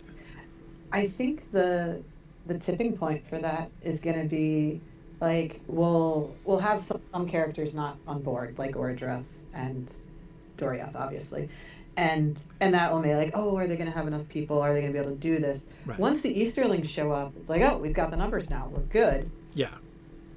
Turgon showing up with a giant army on top of that absolutely means they should be great. Like they were already okay before Turgon did that. So yeah. And the dwarves I think come selling in. that they're prepared should be easy. When we keep adding forces to them, we're not subtracting them away. It's not like they planned this whole union and then these guys it wasn't like that. It was they just keep adding more armies. Yeah. And I'm looking forward to bringing the dwarves in some kind of unexpected way too. Yeah. Exactly. So in the second half of the season, we're adding Easterlings, momentum builds, dwarves, Kurgan and Gondolin. Yeah. The arrival it's gonna feel like they're gonna win. Yeah, the arrival of the Easterlings should be kind of like the turning point. Yeah. It's like a Yucatastrophe. This should be the point where my mother's like, oh, we got this. Exactly. Not only is this possible, it's darn right likely. Exactly. At this point, it's probable. Yeah, and Steve was asking, could they really have taken Morgoth? Yes, Tolkien suggests at multiple points in versions of his Legendarium that defeat of Morgoth is definitely on the table. Yeah, absolutely. The reason they don't is all back to the Doom of Mandos, that the Noldor are just going to not ever do this. Yeah. It's not because they can't, it's just the fate says no. Yes. For reasons. Absolutely. Now, Kinslaying reason. In all of this, how are we playing Húrin in relationship to all of this? He left Gondolin because he wanted to be a hero fighting Morgoth, and he didn't want to sit there and grow old and never get the chance. Yeah. He didn't want to be Hodor. He also wanted to follow in the footsteps of Fingolfin. Yes. Because Fingolfin's grave is in Gondolin, and he knows that story firsthand now. And I think that the return of Húrin should have a very profound effect on Fingon. I think that's the point at which he is there. Like, there's no question in his mind that they're doing the right thing. Yes. It's the third sign, right? The first sign is Maedhros showing up in the first place. The second sign is the arrival of the humans, the Easterlings, right? The ally that they need. Well, the return of Húrin should happen before that. Oh, no. Yeah. No, sorry. Yes. But I wouldn't think of the return of Húrin as a huge sign for Fingon necessarily. I mean, it would weigh into that, but it would, like, for Fingon, the major signs would be Maedhros' proposal of the very thing that he is thinking of first. Secondly, the arrival of the Easterlings, that now they have a real probability. And the third being the arrival of Turgon and the Gondolindrim on the battlefield would be the three things that would suggest to Fingon, we're totally winning. This is the right thing to do. Well, the night is passing, day has come, is what he says when Turgon shows up, right? Like, it's in response to that third sign. So, yes, I 100% agree that for him, he's like, oh, this is it. Done. Yeah. Okay. Yeah. Like, done deal. But I also think that, like, the trickling rocks that start the avalanche could be the return of Húrin. Yeah. Because why is this on Fingon's mind right now? Well, Húrin's return brings up some of what happened with Fingolfin as well. Fingon would absolutely want a long private interview with Húrin when he returns. Yes. Because before that point, they don't really know. They don't know that Morgoth was even injured, I don't think. Like, they know something happened. Right? But it depends how far we take the telepathy thing. We suggested a potential awareness of what was going on, right? Though we didn't spell out the details of that. We did, but I'm saying that if anyone would have been privy to Fingolfin's final thoughts, Fingon is top of the list of who would Fingolfin have been tied into at that point. But you don't usually, like, take time during your fighting for your life to, like, think, oh, let me send a message to my kid. Right. But it's true. I had not. You're right, Nick, that I was overlooking that angle of Húrin being the one to tell the story to Fingon of the full death of Fingolfin. We have to be careful how we handle that, because Húrin is sworn not to tell anyone where he's been. And he shows up dressed like an elf prince after being lost in the wilderness for a couple years. So everyone's like, so you're totally not coming from that hidden city that Turgon built, I guess. So people know, but he can't even tell his dad where he was. So is he... Right. Where Húrin has been. Fingon and say, like, let me tell you about your brother and your dad. I mean, but seriously, like, that's got to be the second worst kept secret in the history of Middle Earth. The worst kept secret being that Galadriel has a ring of power, but the second worst kept secret has got to be that Húrin was in Gondolin, right? I mean, like, so everyone can reason that out. I think we have some leniency to have Húrin publicly deny everything, and then if Fingon pulls him aside and has a private conversation, like, just tell me how my brother is. Like, Right. I don't care. It's like, but I was sworn for secrecy. Like, I don't care what Turgon told you. My right, Right. to tell me. Exactly. I'm his older brother and his high king. So don't you give me Turgon told Yes. me not to. Right. Yeah. And Like, who I said would, anything about Turgon? right. Like, I would Mac, think we know that- where you were. Right. I would think that even Hurin himself might feel a little bit more freedom with Fingon, not only because of both of those factors, right? Yeah. And also that factor, the factor that, I mean, it is the brother of the guy who swore me to secrecy, but also who has authority over him as well. It's his king, his high king I'm talking to, but also Hurin's high king, right? I mean, is... Right. Yeah. There's levels where I think we could make an excuse for that private conversation to happen. Right. And maybe Fingon could even offer to swear an oath of secrecy himself, not to repeat anything that's said in this room. Right. At which point Hearn would be like, well, okay then. I don't know. We have to be careful. We do though, have to with the navigate whole- that, but I do think it's navigable, and I love the dramatic impact. Yeah. If we start with, so if the sequence then is Fingon is uncertain what to do or what his vision is, talks to Hurin, hears the whole story of Fingon, and that's when it becomes clear to him, right? Then he has his vision, but he's uncertain how to act on it. Then, the second movement then is Maedhros knocks on the door, and now we're off and running, right?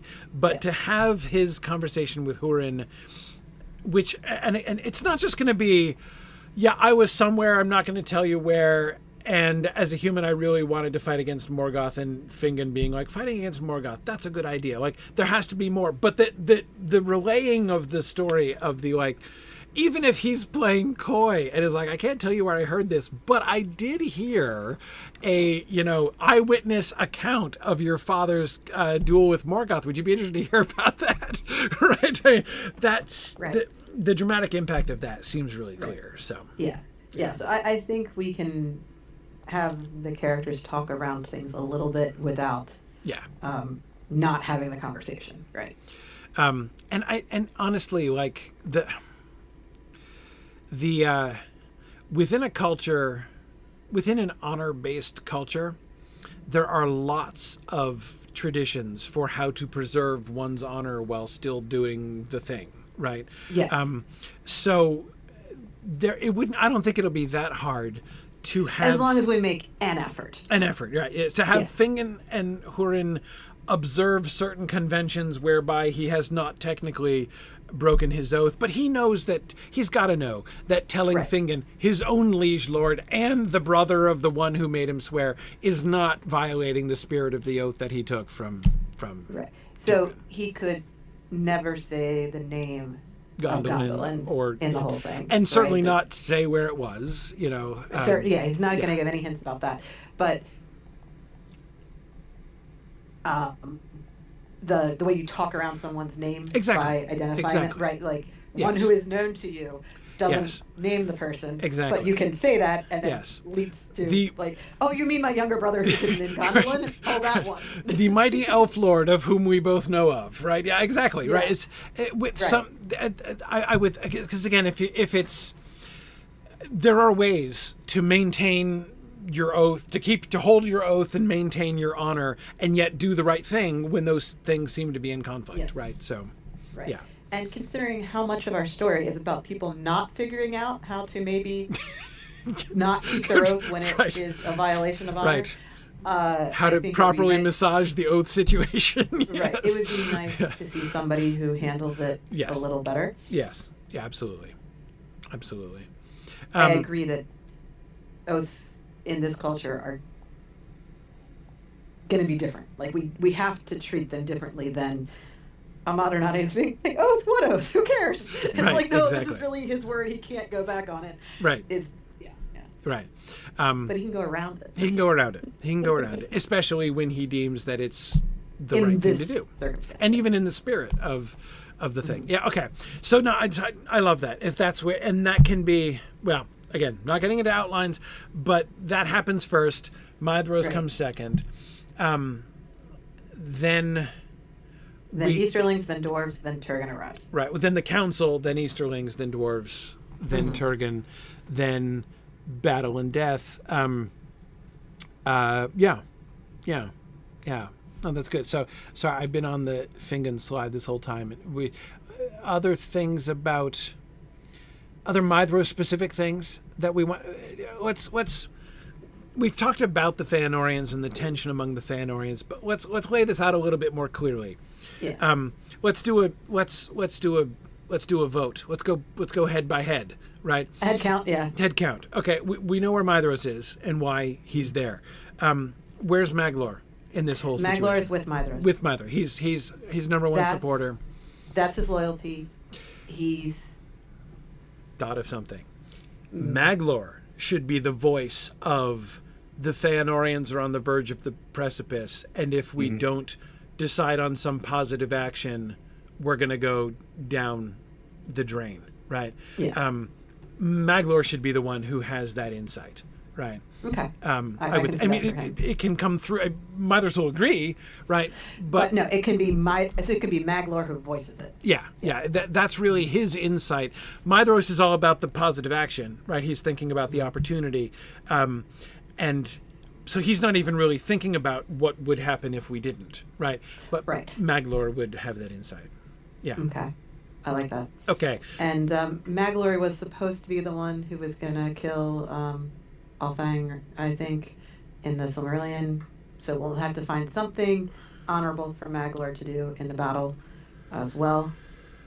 Yes. Because now we want Galadriel to be involved in righting her wrong. Right. Killing Uldor. Yeah. Yeah. Yes. I have a feeling that finding something valiant for Maglor to do in the near night shall not present a major challenge. Right. I'm just pointing out that of all we know about the Feanorians in that battle is they all get wounded, except for Maglor. Maglor accomplishes the thing. Right. So we just need to preserve that. Yep. But okay. Yep. So that's Maglor. Yeah, we do keep that in mind. Okay, so let's jump to Umras. Yes. So his yurt wandering days are over. Yeah. He probably is still fairly negatively minded about things. Yeah. But the oath is waking back up. He can't just ignore everything forever. Yes. And the idea of a battle is like, great, let's just go end it all. I'm in. People will die. Maybe I'll die. Maybe I won't have to deal with any of this anymore. Like, he's dark in his outlook. There's no Omdir in him. Yeah. No, Omdir or Estelle. Estelle, yeah. He has neither. And he has neither. He's not shy about saying so. Yeah. And therefore, I think that his willingness to go along with this is going to feel very reckless Fae. Mm-hmm. Like, might as well just ride out and die in battle, like you do. Right. Fae, though Fae in a kind of apathetic sort of way, right? Yeah, he's not like energetically Fae. Right, not energetically Fae. Might as yeah. well go die, I don't care. But yeah. But still, like, willing to commit. Like, so he's on board, but in a weird way. Yeah. Yeah. No, I agree. A kind of a sort of nihilism from Umras does seem the right thing here. Yes. And it could even be in observing him, Umras, that leads Maglor to his insight that things are headed towards the cliff with the Feanorians, that the descent into down the drain is imminent, because in a sense Kelgorm, Curufin, and Caranthir are bad data points even among Feanorians, right?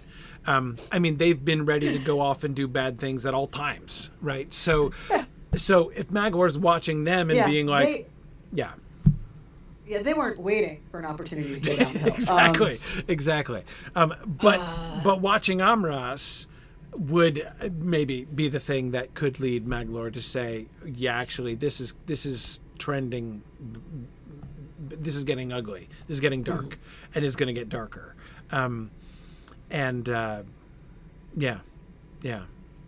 sorry. That was just a quick thought about the purpose of Umras's negativity, if you see what I mean. Yeah, we've struggled a lot to work him in with a consistent viewpoint. Yeah.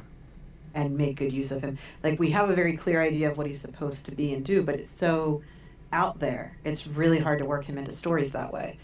So this will be the one opportunity where everyone else is talking about war and death and risk, and he's like, yes, that.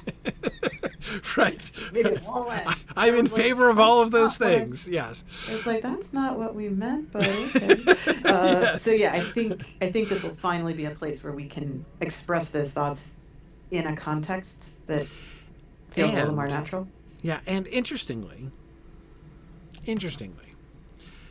of all the Feanorians, because thinking about, we've got a lot of Feanorian territory still in front of us, and very little of it written or sketched, right? That is, we've got the Feanorians doing a lot of stuff off screen, right? From the perspective of the published Silmarillion, anyway. Yes. So, and Amras, of all the Feanorians, he's the one who, of our Feanorian characters, still has most room for growth. There's a lot of room for him. Because Curufin and Celegorm and Caranthir, they are who they are. And they're always going to be who they are. They're not growing. They're not growing. Yeah. And they're not really changing. They could get worse, but, but even Maglor, who's kind of a decent guy, has very little room for growth. He's been very static. The one thing he'll do is with Elrond and Elros. Yeah, that exactly. Will be a decision point for him that makes it clear that he does sometimes decide to do a thing. Right. And not just follow around other people. Right. Maedhros, of course, has a tragic arc still in front of him. He does. But that's still not... We can see from Maedhros and Maglor's speech about the Silmarils at the end that, again, Maedhros isn't going to, like, change who he is. Right. Like, he's got a series of the... The reason they're so tragic is because they stubbornly stick to the same thing till the end. Yes. If they would just change, maybe something... Right. This wouldn't have been so bad. Right, exactly. So No, everyone's inability to change has been part of the problem and will obviously create all the rest of this mess. Right. So the very fact that we have kept Amras sort of detached from both... Because really, I mean, we've got the good guys and the bad guys in the Feanorians. Right? Yeah, the M's and the C's. Yeah, we got the M's and the C's. And Amras has been on his own, right? He's been detached from both of them, which means he can go either way. He could have a sort of a quasi-redemption arc and get better and die well. That could happen. Or he could, we could make him the whole, like, the death of the Sons of Dior could be his doing entirely. We could make him the monster, right? Right. If we wanted to, we could push him either way. Yeah. There's so much scope for Amras that and nobody else has that much scope for change. Growth was perhaps the wrong word. Change is really what I mean. Right. Change of direction. Change of direction. Exactly. Yeah. And with the attack on the Havens, we know almost nothing about it. So did Amras instigate it? Did he oppose it? Did he show up and then throw his arms down and let people kill him? Like, we don't know. We don't know. Does he commit suicide? In the way he could. Like, we don't even know, right? I mean, he dies in the battle. Yeah. He dies in that attack. But what was he doing? What was he doing? Died? Right. Yeah. I mean, it could be suicidal. He could have been like trying to save elves. He could have been one of the ones who at least thought about changing sides there. Yeah. Maybe he does, maybe he doesn't. Who knows? I mean, of course, needless to say, I like happy stories, which is why I'm so invested in the Silmarillion. But so but still, so I mean, I kind of like the idea that Amras, dies well and comes to a good end. But we have some freedom there. Anyway, the point is, I think this plan for Amras, the nihilistic, quasi-suicidal enthusiasm about the battle, is, I think, a good place for him to be right now, and still leaves our options open for where we want to take him when we come to Tabula Rasa in Doriath, which is what we're going to be coming close to with the Feanorians after this season. Yeah. Okay. All right. So now the seas. Caranthir, I think, is the easiest to deal with. Mm-hmm. because his role in this is quite clear. He's the dupe. Yeah, he's the dupe. And we've shown all along that he is someone who is always managed by others. Yeah. Because he's a hothead. He's not someone you can bring into council. He is very proud and knows what he wants and reacts his way. He's not a people person. Yeah.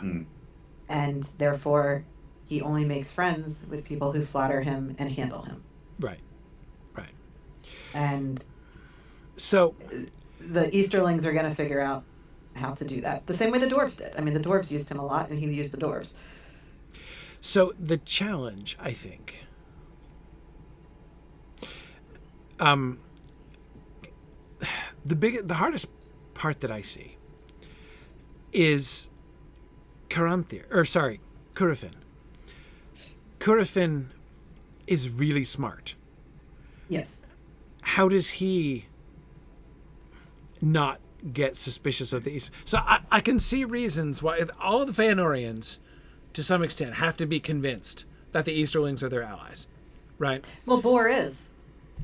And Bor's the leader. Right. So it's because it's legit. That's why. Right. And but like Uldor's move is a total Caranthir move. Or sorry, I'm sorry. I mean, a total Curufin move, rather. Like, if anyone sees that coming or suspects that might happen, if anyone on the continent is going to say, like, well, gosh, isn't it convenient that this army showed up right now at our disposal? Mightn't there be some scheme within a scheme here? Wouldn't Curufin be the one to think that way? And not only wouldn't he figure it out, if he's not involved, he's looking for that. Because if Bor is being all friendly with Maedhros, because, leaders talk to each other, and Uldor et al. Have latched on to Caranthir, where's Curufin's army? Right. Why doesn't he get his own little personal army of men? He's going to feel a certain kind of way about that. Right. And therefore be looking for what's wrong with this picture? Something here stinks. Yes. I think that he thinks he can use Uldor. I don't think he anticipates a betrayal of the Alliance. I think he might anticipate the betrayal of Uldor's father. He might see that coming. Okay. So, and of course we've got to work, obviously we have to work Galadriel into this whole thing, like it's not just the Feanorians and the men. There's Galadriel in the middle of this too. Right. So I can't forget about that. But right, because historically she has not exactly been good friends with the sons of Feanor. No, and quite the opposite. So for her to show up with an army and then hand it over to them, that doesn't seem like a thing she would do at all. No, especially not Curufin. The one who usurped the throne of her brother. Yes. Yeah, that guy. She can't be too much better, more kindly disposed towards them than Ordreth is. She wasn't there, but still.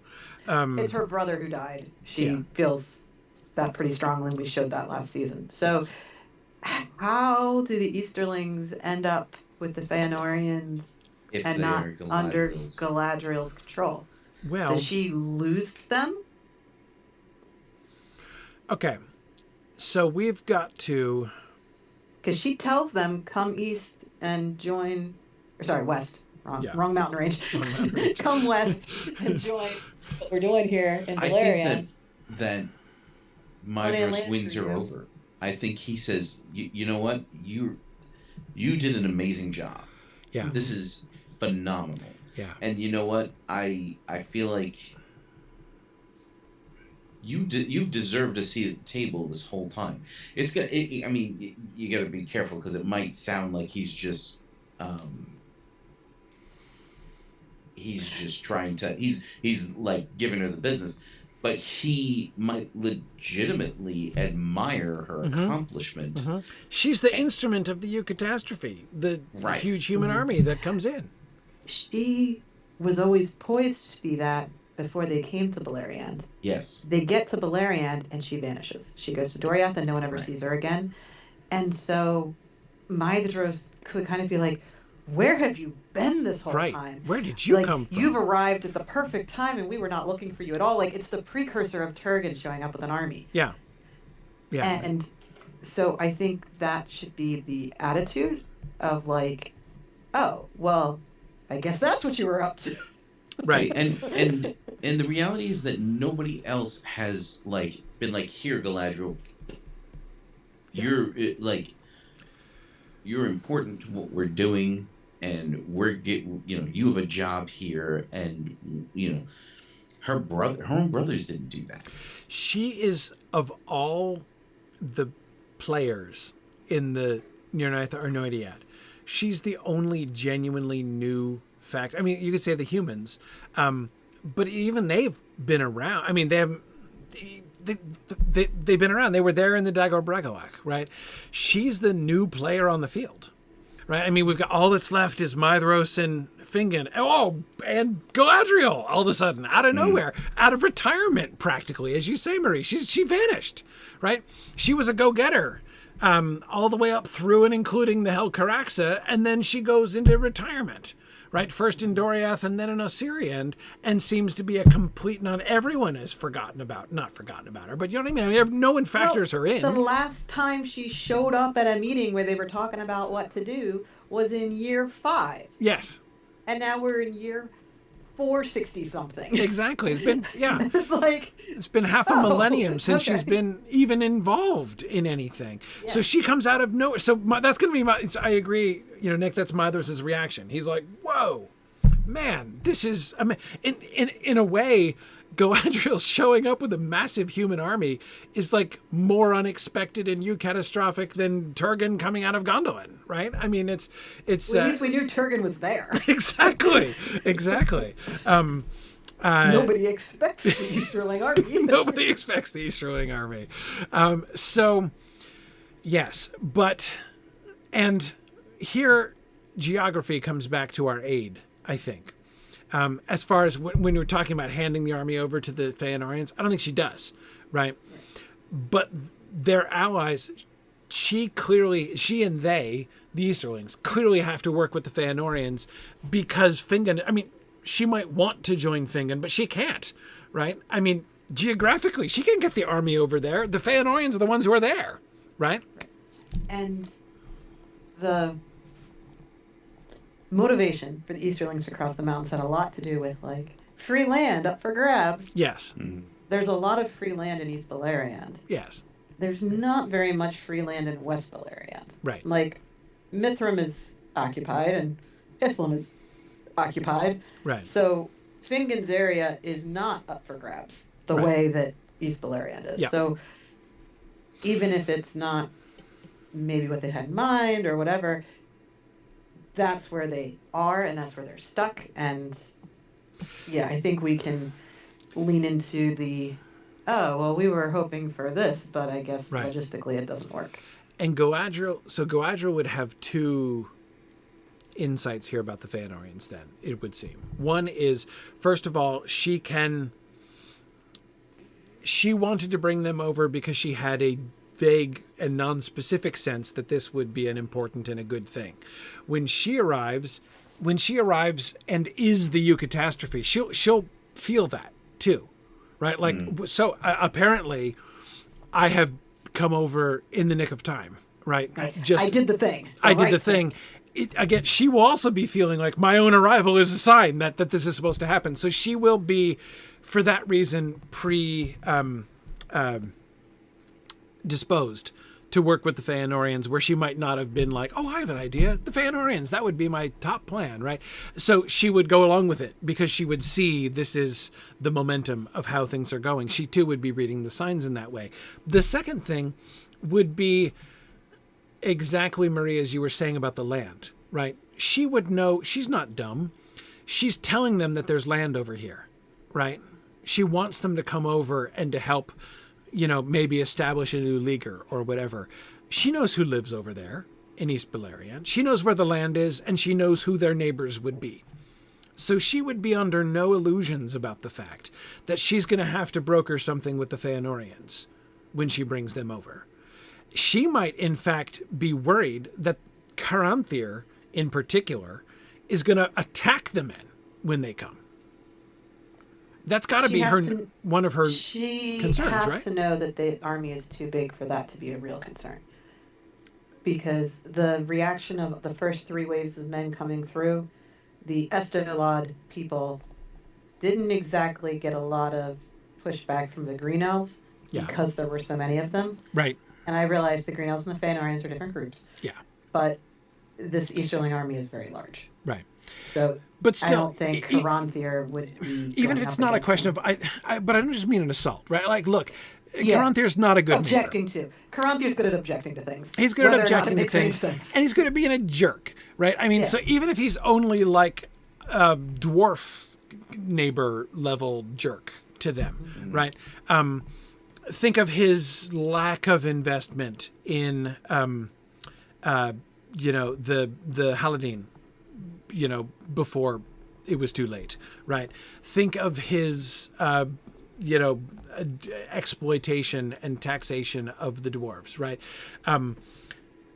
She's got to know it long term. It's going to be uncomfortable for them if they can't make nice with the Fëanorians and with Caranthir from the beginning, right? So she would want to broker. It wouldn't necessarily be. It's not going to be handing over the army. No, it's establishing that relationship. Establishing She's going to be the relationship. diplomat. She's going to be the diplomat between the two of them. Exactly. Okay. And her motivation will be, I gotta establish I need to make these people allies, right? Yeah. If there's going to be any future for her plan of bringing them over, settling them there, and having, this new strong ally against Morgoth. And then again, this is then cemented by that perception of, whoa, actually, the timing of this is catastrophic in a way I had no idea of. So now what I meant to be a general, let's get along and live near each other and have that be okay kind of thing is no, let's join together and go and march into battle right now kind of thing. So she is deliberately establishing the relationship between Bor and Maedhros. Yep. As neighbors and allies. Yes. And then once the plan to actually go into action is present, she's a supporter of the general idea of, well, yes, I mean, I brought the army here to do things like fight Morgoth, so sounds fine. Like, she's supportive of the idea, but didn't hand them over for that. And of course, Sauron would think that connecting Uldor and Caranthir is a great idea. Yeah. But Caranthir is just such an easy target. I think Uldor could figure that out on his own. He doesn't need him. I know. It's like if you meet the Sons of Fëanor and you're like, all right, which of these guys do I have to dupe? Right. Like, good luck going up against Maedhros. Right. Or Curufin in his own way. Yeah, exactly. Like, these guys will see through you. Yeah. Caranthir will definitely not see through you. Right. Right. Caligorm would be my next choice, except he's always around Curufin, so... Right. Yeah. That's his protection from that kind of thing. Yes. And it was Huon, who is no more. Yes. So that's how Caligorm's story goes downhill. He loses his dog, and it's all downhill That's all after it. that. That's it. Yeah. That is the moral of the story. Yeah. Good. Okay, so... I'm looking at your turning point slide here. So let's go down and make sure we've answered all the questions. Maedhros convincing, he's got to get his brothers on board. He can't go over with his brother. So while Hurin and Fingon are having their meaningful and delicate conversation, Maedhros and his brothers are having their conversation. Yeah, we had a scene at the very end of the last season that had a conversation there. I believe you requested that we trim it down a bit to have less of that conversation there. So there's at least enough hinting at it at the end of the season. So we'll pick right up there. Yeah, exactly. Yeah, we can start with that. That's easy enough. And then, of course, we've got Fingon with the conviction joined in by Maedhros. Okay, so our Fingon and Hurin planning their own initiative separately. Not initiative, but like there's a vision. There's a vision, but there isn't a plan. Right, and Maedhros' arrival precipitates the plan. And again, for that timing to feel providential to Fingon, and Hurin would seem to be exactly the thing. So the support of Círdan, Brethil, and Dorloman, this would be the council, right? Yeah. At the council that we call, we need Círdan there. We need, what's his face? I'm forgetting his name. Handir. Hundir, yeah. Círdan, Hundir, Hurin, of course. And then we'll get Orodreth up. We'll get Mablung and or Beleg, probably both of them, right? And of those, we'll have a 60% success rate in convincing them to join in.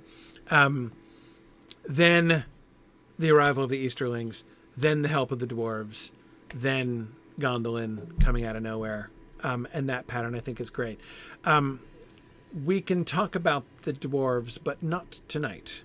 That actually is a great thing to talk about next week, perhaps, because next week we are going to turn to more minor characters and storylines. This is the big one, right? This one and the Hurin storylines are the big ones.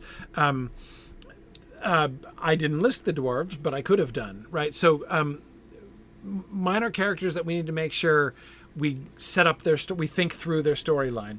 Gwyndor, because we know how important Gwyndor is going to be in the actual Nirnaeth itself. He has a big moment there. What's going on? What exactly the policy of Doriath is? What is Thingol thinking, right? And we can get that somewhat directly through Mablung and Beleg, and even we can get it kind of indirectly through Círdan, who is always good for a. I can't speak for Thingol, but this is totally what Thingol would probably think about this kind of statement as well. So anyway, so we do need to think about Doriath. We need to think about the dwarves. What are they doing? How do they come in? What impact do they have? What does that change? I have ideas, Nick. I have two words for the involvement of the dwarves in the battle. Siege equipment. It's like you've read my mind. I thought I might be. Yes. I thought it would be good if, for the second time in Tolkien battle history, someone came to a battle equipped with siege equipment. The attack on Minas Tirith is the only one that I know of where that actually happens. It's not just that. He specifically says they don't have it. Like, yes. He didn't just overlook it. Yes.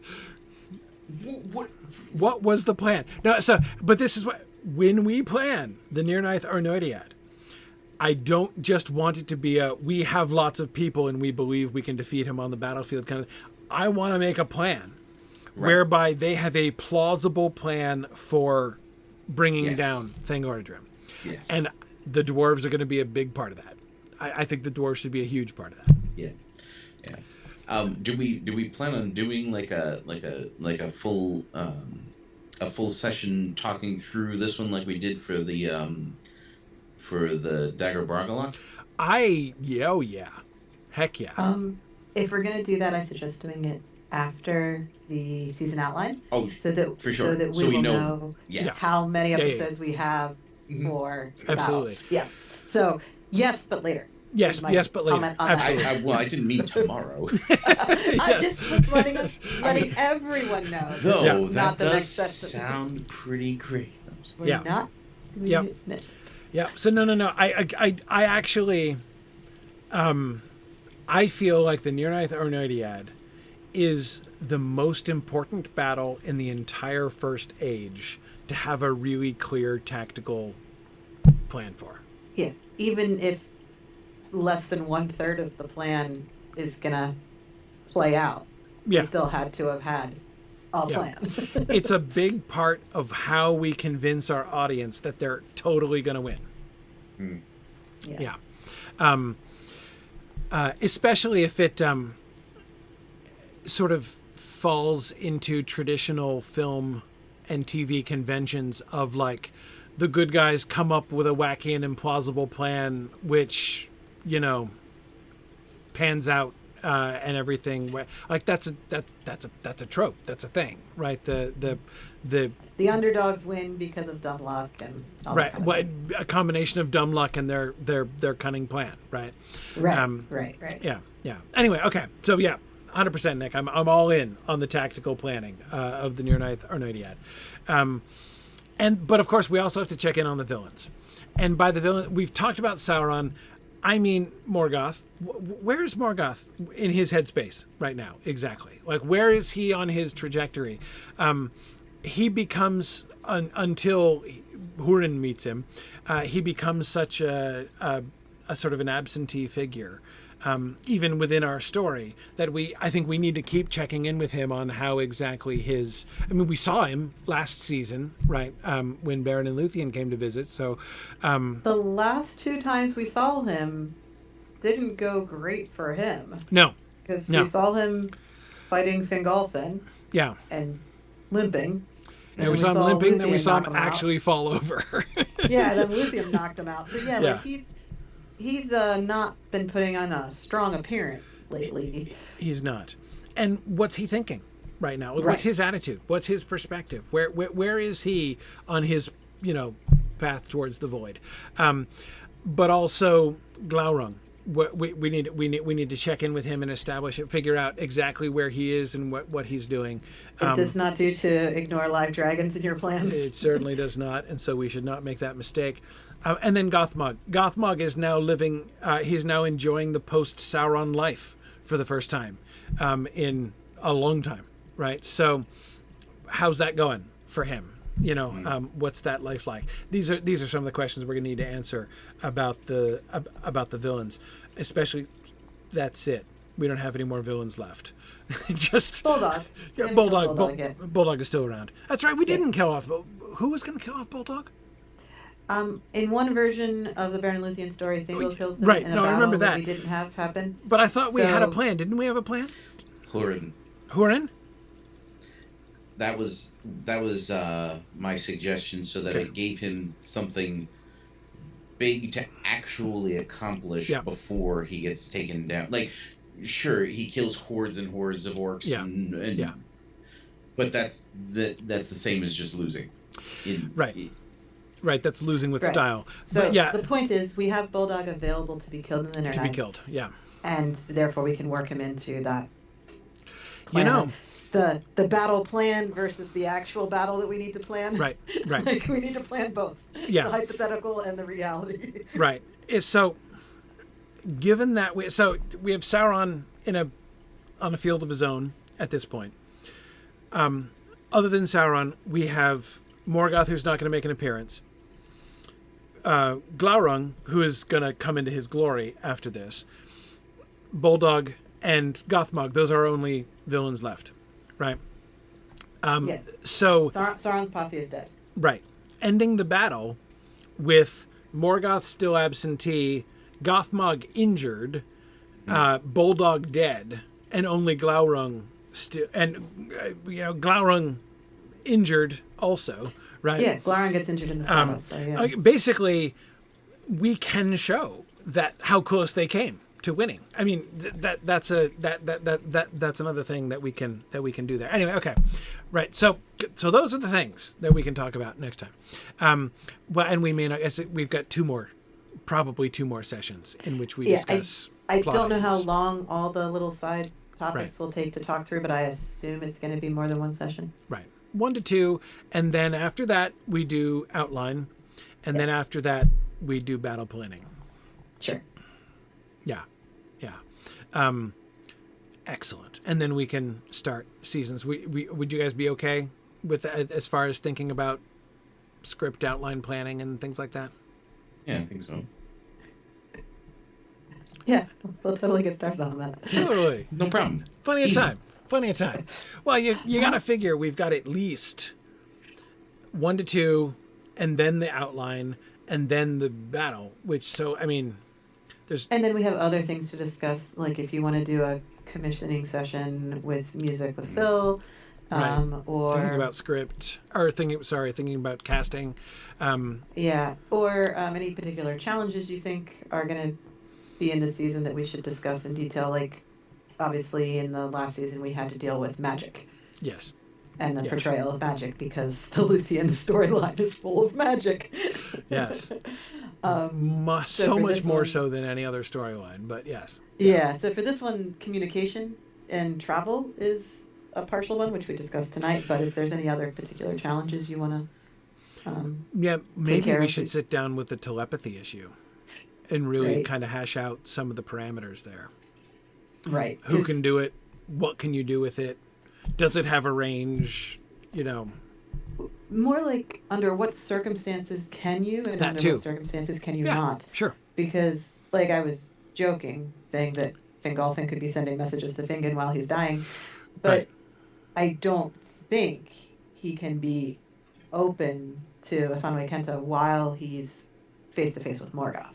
Right. Like, I'm pretty sure he has to have his stuff mentally shut down for that to be happening. Right. And therefore, he can't be having, like, a secret telepathic conversation on the side, I think. Right. I'd have to go and read up on it again. But exactly. I know there are some limitations like that. Yeah, a session in which we discuss Asanwe Kenta and the Tolkien's writings actually on Elvish telepathy would be a good thing to do as well, to remind people the parameters there. Yeah, our best character remaining who can do it is, of course, Galadriel. I mean, Sauron's good at it, but the for the Elven characters, it's Galadriel. We had Finrod have that ability as well, but he's gone now. He's gone now. Yep. Okay. So anyway, so this in general, in whom it's going to manifest, and what kind of restrictions we want to place on it for story reasons. That's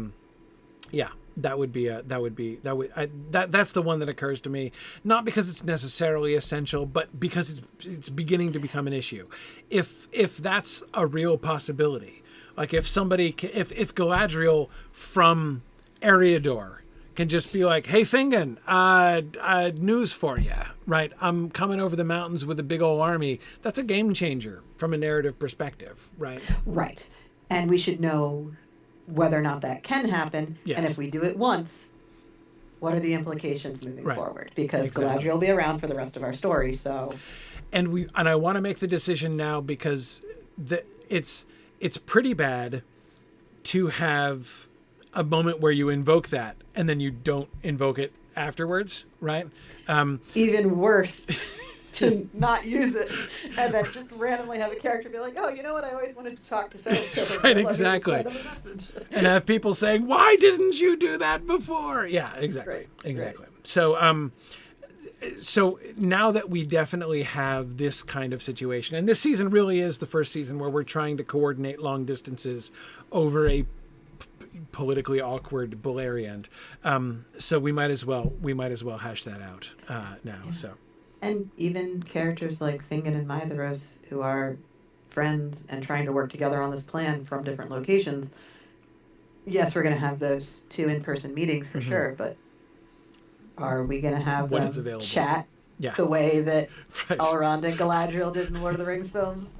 Right. Be like, "Hi, I'm here in Rivendell. Hi, I'm here in Lothlorien. Let's just chat about this." Right, exactly. Yeah, having them, sending telepathic emojis back and forth. Agreed. Yeah. How much of that do we get? Okay. Agreed. All right. So that is what is going to happen next. And very next, shall be 2 weeks from today, on Thursday, January 18th at our normal time. Should mean that we can do the 2 weeks after that, which would be February 1st, right? I believe is the 2 weeks after January 18th. Sounds likely. Which yes, it is. Should be after I am both home from Australia and have slept after returning home from Australia. So that should be good. Okay, very good. So thanks, everybody. Thanks for a fun discussion. I always, since we only do SilmFilm broadcasts every other week, and therefore when things happen like they did in the holidays, it's pretty unusual for my other broadcasts for me to go like 5 or 6 weeks in between, but that happens sometimes with SilmFilm, as it did this time. So it's always, it is such a delight returning to it again when it's been, when we get a time like this when it's been set aside for so long. So thank you guys. This was so much fun today. Really excited to get back into this discussion and continue moving forward with season 7. So thank you, you two. Thanks everybody for your wonderful suggestions today. And it's always a pleasure talking about Feanorians. I know. I know season 7 for this reason, one you've been looking forward to for a long time. Yeah, everyone else is like, ooh, Baron and Luthien. I'm like, yes, that's wonderful, but have you considered? Focusing on the Feanorians a little bit more? Yes. Yeah, exactly. All right. Thanks, everybody. We will see you guys again soon, and I will say, as always, thanks for listening, and Godspeed.